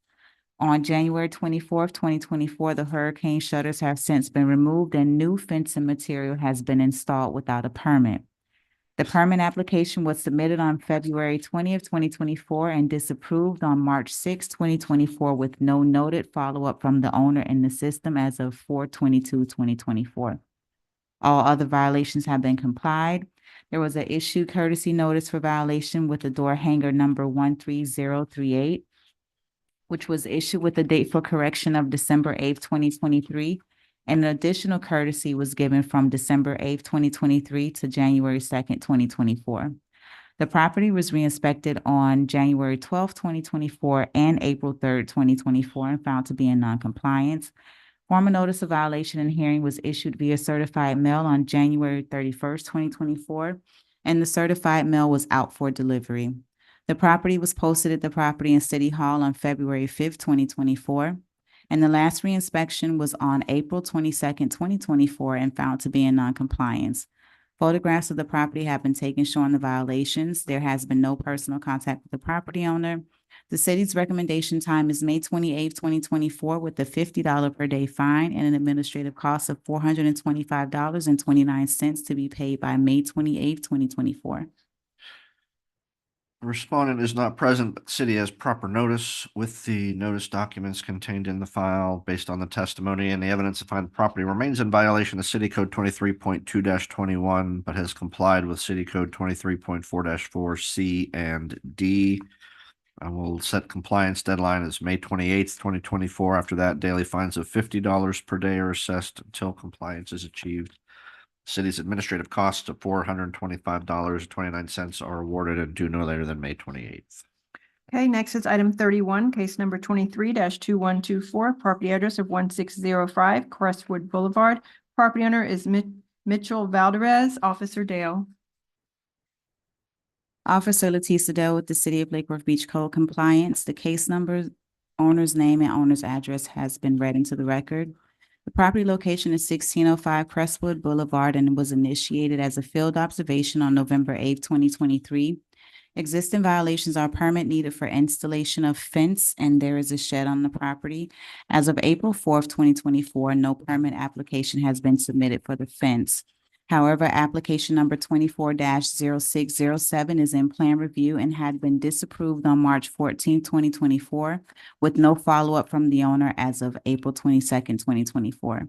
A shed permit application has not been submitted to date, and the shed is still on the property. All other violations have been complied or resolved. There was a courtesy issue notice of violation with the door hanger number 13308 and was issued with the date for correction of December 11, 2023, and an additional courtesy was given from December 11, 2023 to January 12, 2024. The property was re-inspected on March 21st, 2024 and April 3rd, 2024 and found to be in non-compliance. Formal notice of violation and hearing was issued via certified mail on January 18, 2024, and the certified mail was delivered. The property was posted at the Property and City Hall on January 24th, 2024. and the last reinspection was conducted on April 22nd, 2024, and found to be in noncompliance. Photographs of the property have been taken showing the violations. There has been no personal contact with the property owner.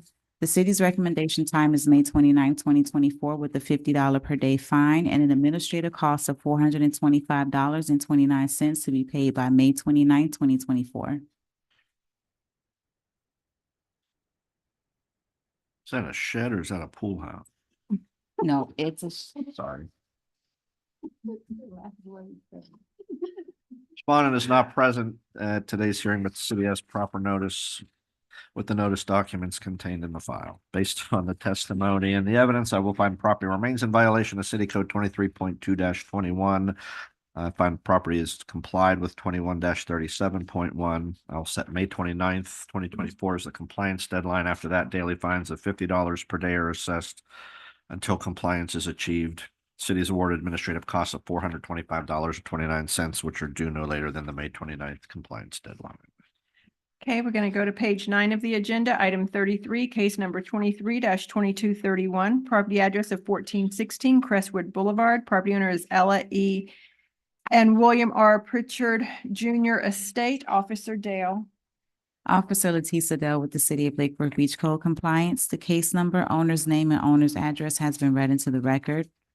Property location 1416 Crestwood Boulevard was initiated as a field observation on December 4th, 2023. Existing violations are 12-18 garbage, trash, and debris, 2-2.75.6.2 B4 overgrown landscape, and remove all landscape debris from property, 23.4-19 outdoor storage, 23.4-3 missing exterior light bulb cover on the front porch, and 23.6-1 landscape debris. Issued courtesy notice of violation with a door hanger number 8372 was issued with a date for correction of February 8th, 2023.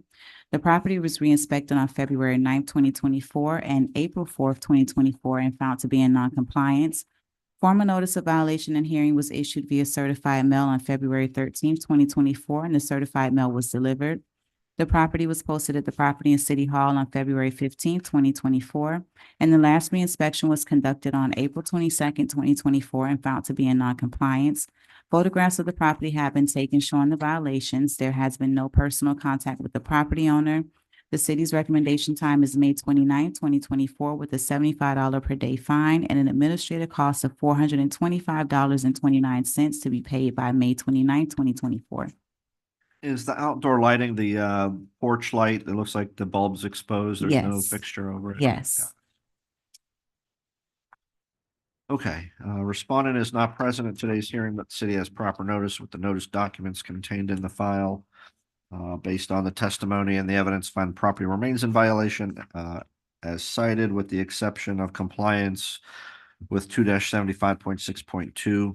I will set May 29th, 2024 as the compliance deadline for all outstanding violations, assess daily fines of $75 per day after that until compliance is achieved, and the city is awarded administrative costs of $425.29 due no later than May 29th. Okay, item 34, case number 24-196, property address of 1202 North H Street. Property owner is Eric Camilo. Officer Dale. Officer Leticia Dell with the City of Lake Worth Beach Code Compliance. The case number, owner's name, and owner's address has been read into the record. Property address 1202 North H Street was initiated as a field observation on January 30th, 2024. Existing violations are 14-32 no active business license, 14-35 no use and occupancy inspection, 2.75.6.2 chipping, faded, peeling paint on property to include the structure, walkways rear and front, porch areas rear and front, driveways rear and front, and dirt mold mildew buildup on the property to include the structure, mailbox, garage door, rust on the property, to include the porch posts, unit numbers not contrast to the structure, missing house numbers, remove or repair, replace chip tile on the front porch doorstep, 23.4-19 outdoor storage, 23.4-3 missing exterior light cover, 23.4-7 parking area not maintained, repair, replace all damaged wheel stops and repaint as needed. 23.6-1 landscape regulations to freshen up all mulch bed areas and landscape areas and remove all weeds and organize the display of plants. And 12-18 garbage, trash, and debris. The property was re-inspected on March 26, 2024, and April 5th, 2024, and found to be in non-compliance. Formal notice of violation and hearing was issued via certified mail on February 6, 2024, and the certified mail was out for delivery. The property was posted at the Property and City Hall on February 8th, 2024. The last re-inspection was on April 22nd, 2024, and found to be in non-compliance. Photographs of the property have been taken showing the violations. There has been no personal contact with the property owner. The city's recommendation time is May 29th, 2024, with a $75 per day fine and an administrative cost of $425.29 to be paid by May 29th, 2024. The respondent is not present at today's hearing, but the city has proper notice with the notice documents contained in the file. Based on the testimony and the evidence, property remains in violation as cited. I will require compliance no later than May 29th, 2024. After that, daily fines of $75 per day are assessed until compliance is achieved. City is awarded administrative costs of $425.29 due no later than May 29th. Okay, next is item 35, case number 24-234, property address of 1131 North H Street. Property owner is Helio Alfonso. Officer Dale. Officer Leticia Dell with the City of Lake Worth Beach Code Compliance. The case number, owner's name, and owner's address has been read into the record. Property location 1131 North H Street was initiated as a citizen's complaint on February 5th, 2024. Existing violations are 23.6-1, which is the dirt and bare spot areas on the property. All other violations have been complied. There was an issue courtesy notice for violation. This case was a recite from case number 23-0237, which was initiated January 31st, 2023, and was pulled off the agenda on July 27, 2023 to allow the owner time for compliance. The property was re-inspected on March 12, 2024 and April 8, 2024 and found to be in non-compliance. Formal notice of violation and hearing was issued via certified mail on February 8th, 2024. The certified mail was out for delivery and the property was posted at the Property and City Hall on February 12, 2024. The last reinspection was on April 22nd, 2024 and found to be in non-compliance. Photographs of the property have been taken showing the violations. There has been personal contact with the property owner, and the city's recommendation time is May 30th, 2024 with a $75 per day fine and an administrative cost of $425.29 to be paid by May 30th, 2024.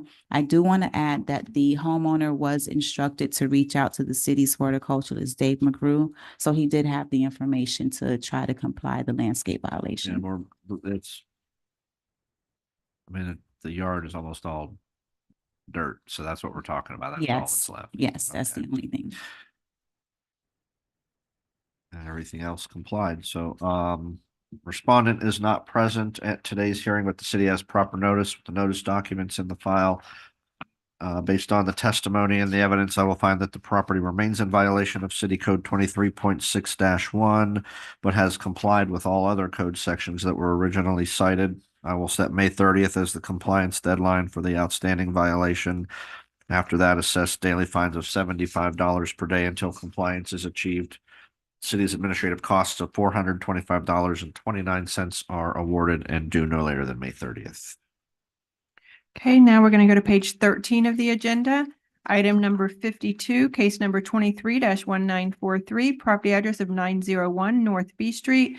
Property owner is Maurice and Ashlyn Weir. Officer Tyler.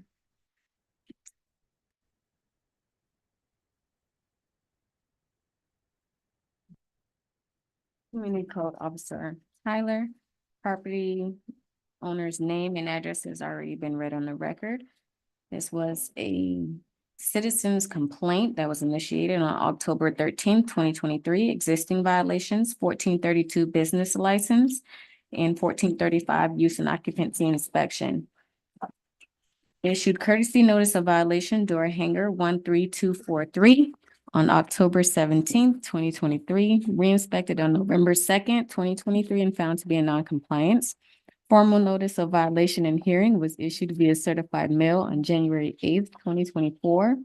Certified mail was received on January 10th, 2024, posted at Property and City Hall, January 8th, 2024.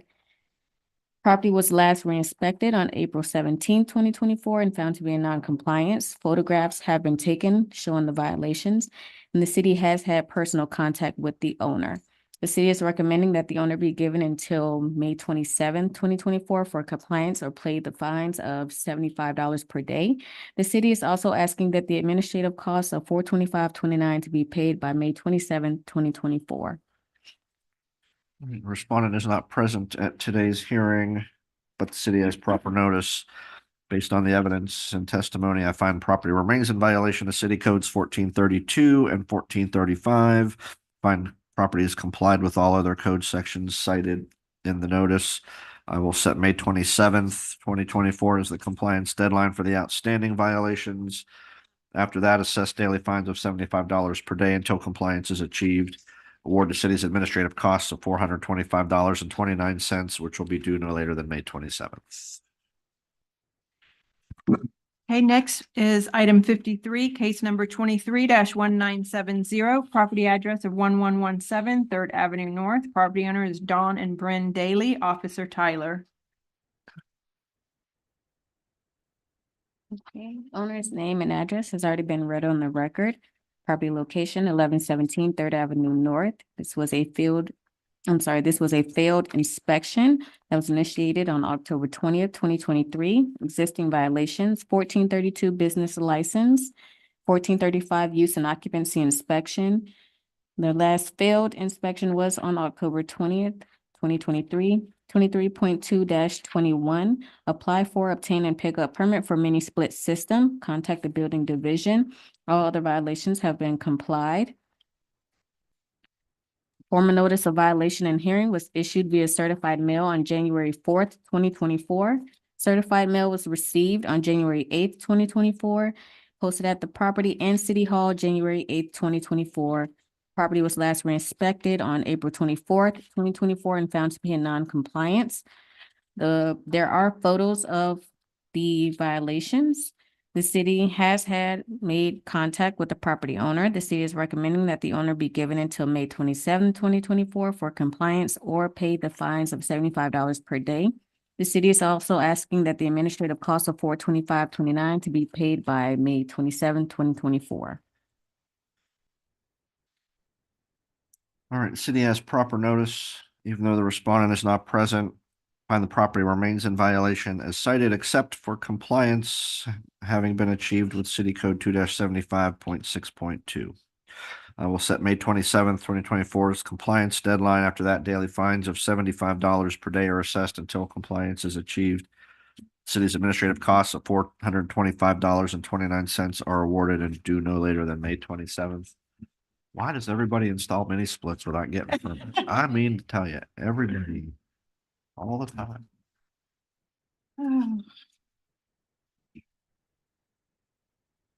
Okay, page 14, item 55, case number 23-2191, property address of 522 South C Street. Property owner is Carlos Lopez Gomez and Elda Reynoso Garcia, Officer Tyler. Yeah. Owner's name and address has been read on the record. Property location 522 South C Street. This was a citizen's complaint initiated on November 27, 2023. Existing violations 2-75.6.2 general requirements, remove dirt buildup from the structure and walkway. Plants and nursery pots should be planted in the ground, placed in ceramic or clay pot, or removed. 2-75.6.5 cover exposed electrical and rear of the property.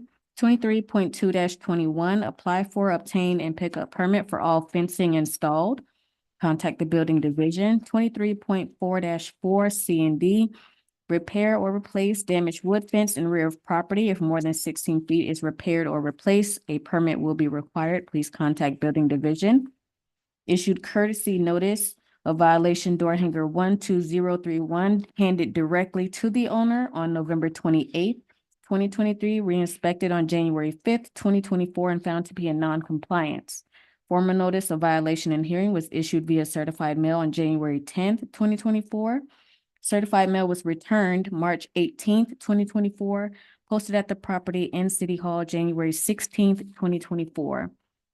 The property was last re-inspected on April 15th and found to be in non-compliance. Photographs of the property have been taken showing the violations. Personal contact was made with the property owner. The city is recommending that the owner be given until May 27th, 2024 for compliance or pay the fines of $50 per day. The city is also asking that the administrative cost of $425.29 to be paid by May 27th, 2024. So the decorative pots are not the problem. It's the one in the nursery. nursery pot, that yellow Correct. nursery pot. Got it. Okay. All right, respondent is not present. City has proper notice with the notice documents in the file. Based on the testimony and evidence, I find the property remains in violation. I will require compliance no later than May 27th, 2024. After that, daily fines of $50 per day are assessed until compliance is achieved. City's administrative costs of $425.29 are awarded and due no later than May 27th. Okay, next is item 56, case number 23-2373, property address of 610 North H Street, Unit 8B. Property owner is Banta Crater Trust, Officer Tyler.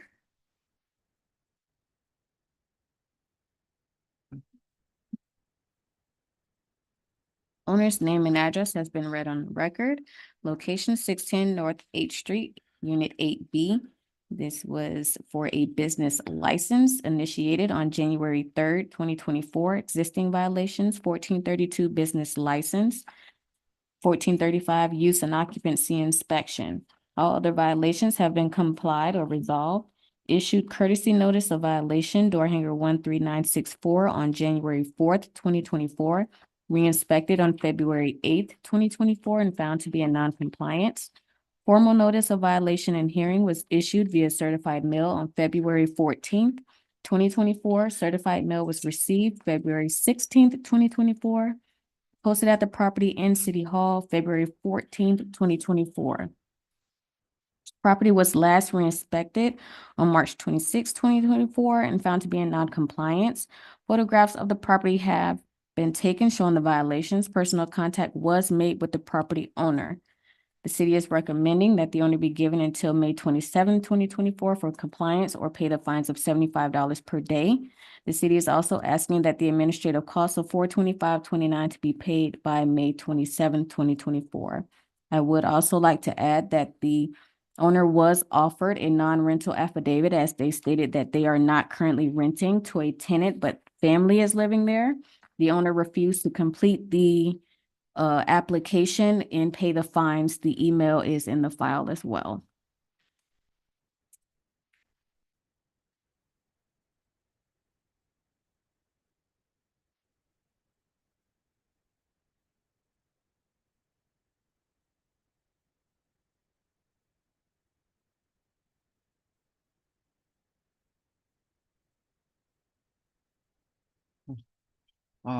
City has proper notice with the notice documents in the file, even though the respondent is not present. Based on the testimony and the evidence, I will find the property remains in violation of city codes 1432 and 1435. Find property complied with the other code sections that were cited in the notice. I will set May 27th, 2024 as the compliance deadline for the outstanding violations. After that, assess daily fines of $75 per day until compliance is achieved and award administrative costs of $425.29 due no later than May 27th. Okay, page 15 of the agenda, item number 61, case number 23-1381. Property address, this is a request by the city to vacate a previous order at 228 South H Street. Property owner is Mohammed and Joshua Graham, Officer Tyler.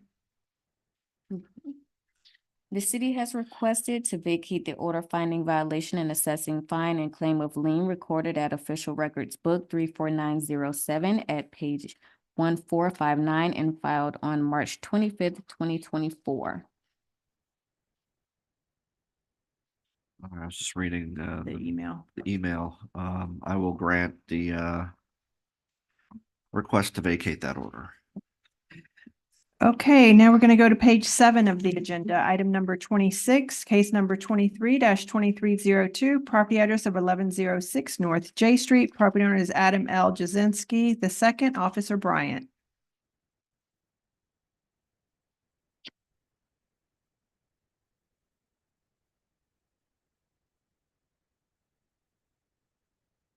Thank you.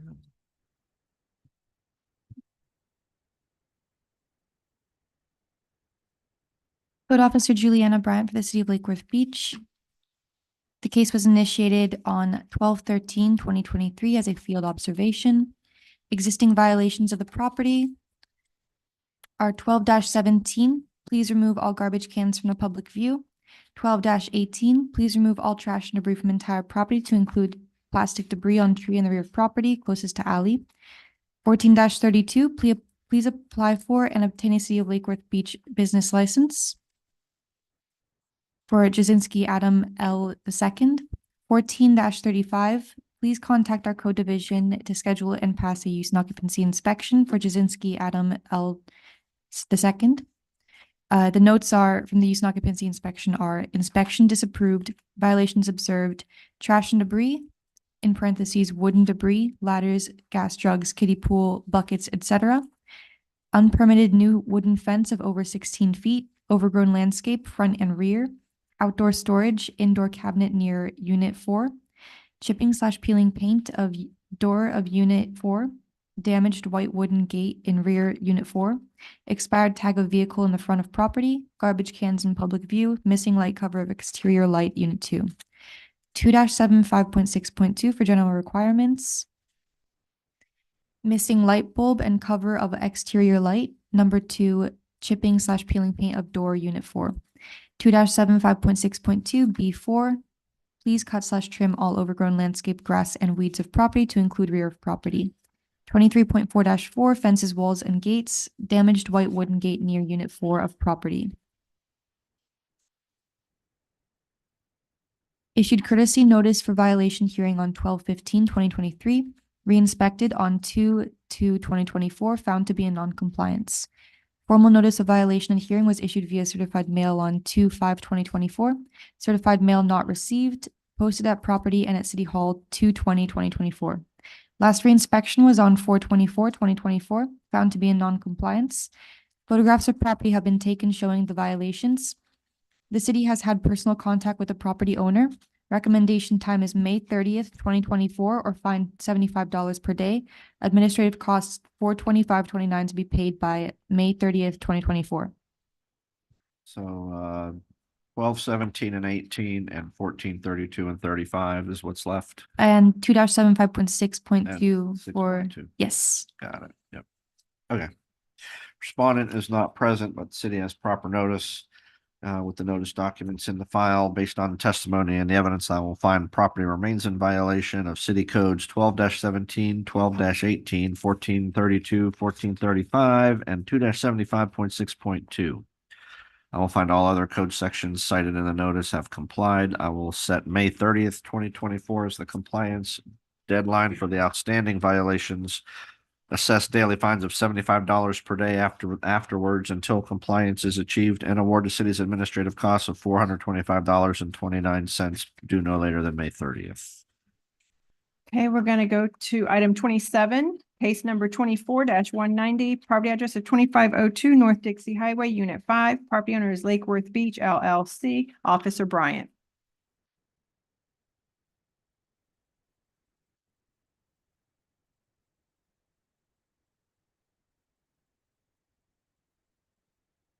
Which case number was it again? Case number 24-190, property address of 2502 North Dixie Highway. Yeah.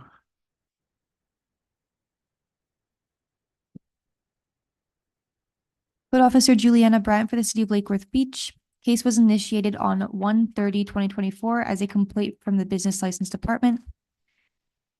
Active violations of the case are 14-32 business license. Please apply for and obtain a City of Lake Worth Beach business license. 14-35, use and occupancy inspection. Please contact our code division to schedule and pass a use and occupancy inspection for Lake Worth Beach LLC. Formal notice of violation and hearing was issued via certified mail on 2/6/2024. Certified mail received on 2/15/2024. Posted at Property Net City Hall 2/20/2024. Last reinspection was on 4/24/2024.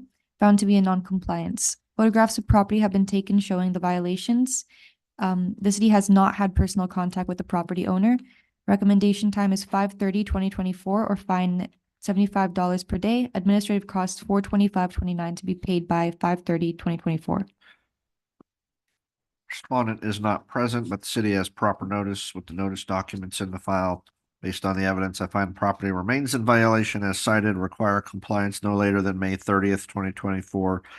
After that, assess daily fines of $75 per day until compliance is achieved. City's administrative costs are awarded in the amount of $425.29, and those are due no later than May 30th, 2024. Okay, next is page 8 of the agenda, item number 29, case number 24-201, property address of 1432 North Dixie Highway. Property owner is 1432 North Dixie Holding LLC, Officer Bryant. Code Officer Juliana for the City of Lake Worth Beach. Case was initiated on 1/31/2024 as a field observation. Existing violations of the property are 12-18 for trash and debris. Please remove all trash and debris from all areas of property. 2-75.6.2 for general requirements. Please remove all dirt buildup from all areas of property to include walls and pavement. Formal notice of violation and hearing was issued via certified mail on 2/2/2024. Certified mail received on 2/10/2024. Posted at Property and at City Hall 2/20/2024. Last reinspection was on 4/24/2024, found to be in non-compliance. Photographs of property have been taken showing the violations. The city has not had personal contact with the owner. Recommendation time is May 27th. 2024 or fine $75 per day. Administrative costs $425.29 to be paid by May 27th, 2024.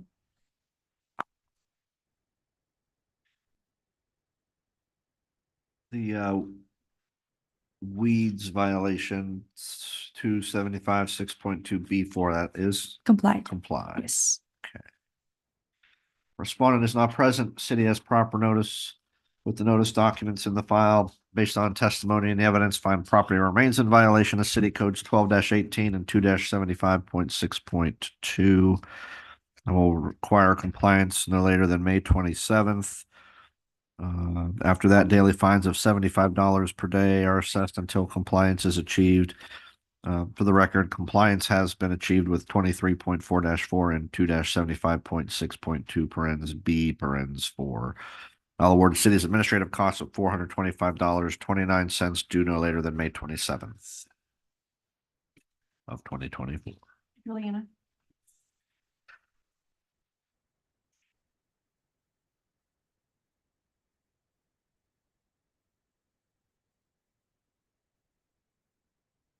Okay, now we are going to go to, hold on, I didn't finish that one. That was 75 a day, 527.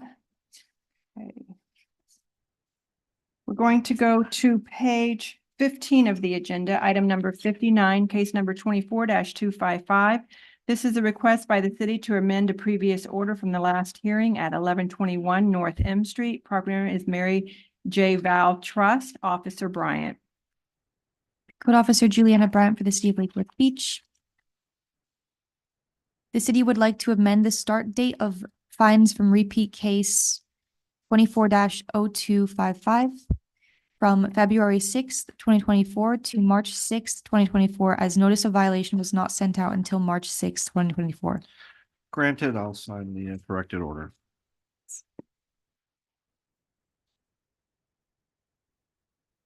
Okay, we are going to go to, where is Bobby? Page 4 of the agenda.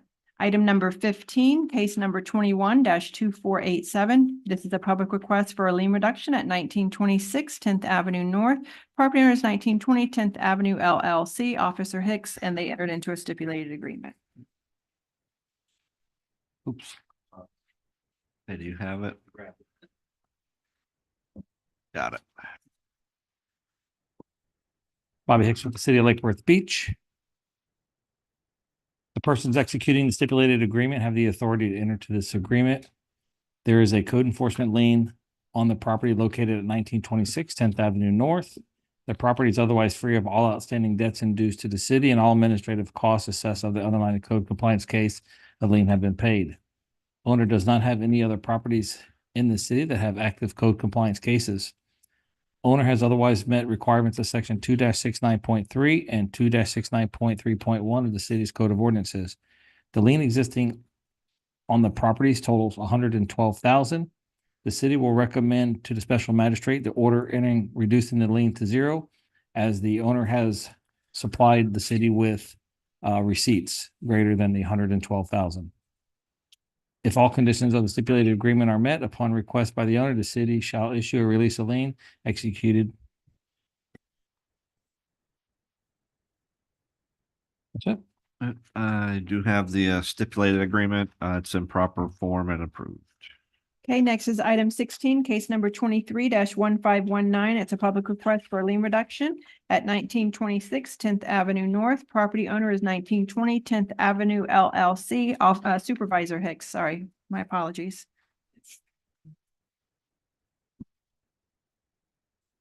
Bobby Hicks with the City of Lake Worth Beach. Oops, I did it again.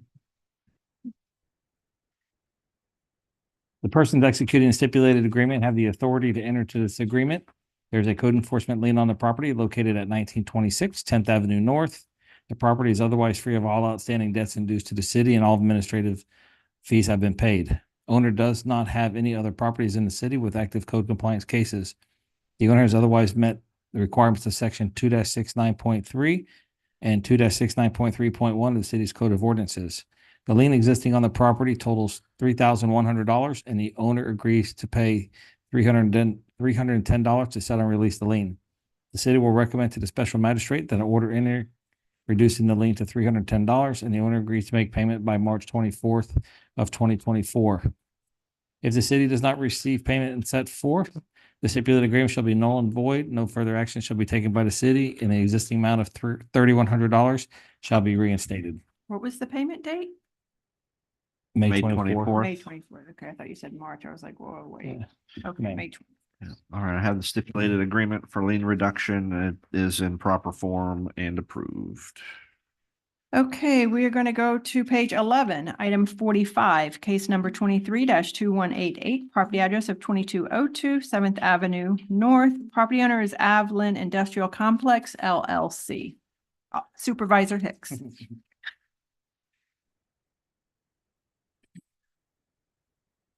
Case number, owner's name and address have been read into the record. Case was initiated on 12/22 of 2023 by a previous officer. The existing violations are 2-75.6.2. Please remove or register all unlicensed vehicles on property. 2-75.6.6. Please replace all expired fire extinguishers. 23.2-21. Apply and obtain and pick up permits for all signage on structure to include all glass. 14-32, business license for Averlin Industrial Complex LLC is the owner. And 14-35, please contact, schedule and pass a use and occupancy for the owner, Averlin Industrial Complex LLC. Use and occupancy inspection was conducted on 11/21 of 2023. By myself and previous officer Wayne Jones, and was disapproved for the following violations: unregistered vehicles on property, damaged and broken parking stops, broken concrete in parking lot, outdoor storage, expired fire extinguishers, and permit 19-4388, which is expired. The last passing inspection on the property was 1/4 of 2019.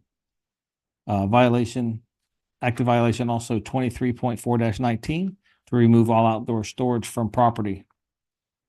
Formal notice of violation and hearing was issued via certified mail on 1/4 of 2024. Certified mail was received on 1/8 of 2024. and property in City Hall was posted on 1/5 of 2024. Property was re-inspected on 4/24/2024, and found to be in non-compliance. Photographs have been taken to show the violations. I did not have personal contact with the property owner, but we did meet a property representative during the use and occupancy inspection. The city's recommendation time for compliance is May 27th of 2024. Fines of $100 per day, plus the administrative cost of $425.29 to be paid by May 27th of 2024. Respondent is not present at today's hearing, but the city has proper notice with the notice documents contained in the file. Based on the testimony and the evidence, property remains in violation as cited. I will set the compliance deadline for May 27th, 2024. After that, daily fines of $100 per day are assessed until compliance is achieved. City's administrative costs of $425.29 are awarded and due no later than May 27th. Okay, next we're going to go to page 12 of the agenda. Item number 46, case number 24-125, property address of 414 Lake Osborne Drive. Property owner is Susnar Adventures LLC. Supervisor Hicks. Case number, owner's name, and address have been read into the record. Case was initiated on 1/18 of 2024. The existing violation is 23.2-21. Apply, obtain, and pick up permits for shed or remove. Permit was disapproved with notes in the system. We also found out from the building department that this shed does not meet the Florida Building Code requirements for wind. So the shed does need to be removed from the property. All other violations have been complied and complied in the system. Formal notice of violation hearing was issued via certified mail on 1/23 of 2024. Certified mail not received, but the property was posted on 1/26 of 2024. The case was administratively postponed from March 28th of 2024 to today, 4/25 of 2024. Last reinspection on the property was 4/24 of 2024. Found the property still in violation of the shed on the property. Photographs have been taken to show the violations. I did have personal contact with the property owner and the tenant of the property by phone and email. City's recommendation time to remove the shed is May 23rd, 2024, or fines of $75 per day, plus the administrative cost of $425.29 to be paid by May 23rd of 2024. All right, respondent is not present. City has proper notice with the notice documents in the file. Based on the testimony and the evidence, find the property remains in violation of City Code 23.2-21, but has complied with all other code sections that were originally cited. I will set May 23rd as the compliance deadline, May 23rd, 2024. After that, daily fines of $75 per day are assessed until compliance is achieved. The city's administrative costs of $425.29 are awarded and due no later than May 23rd. That concludes our agenda, sir. Yes. Anything else for the good of the order before we adjourn today's hearing? 11:49 a.m.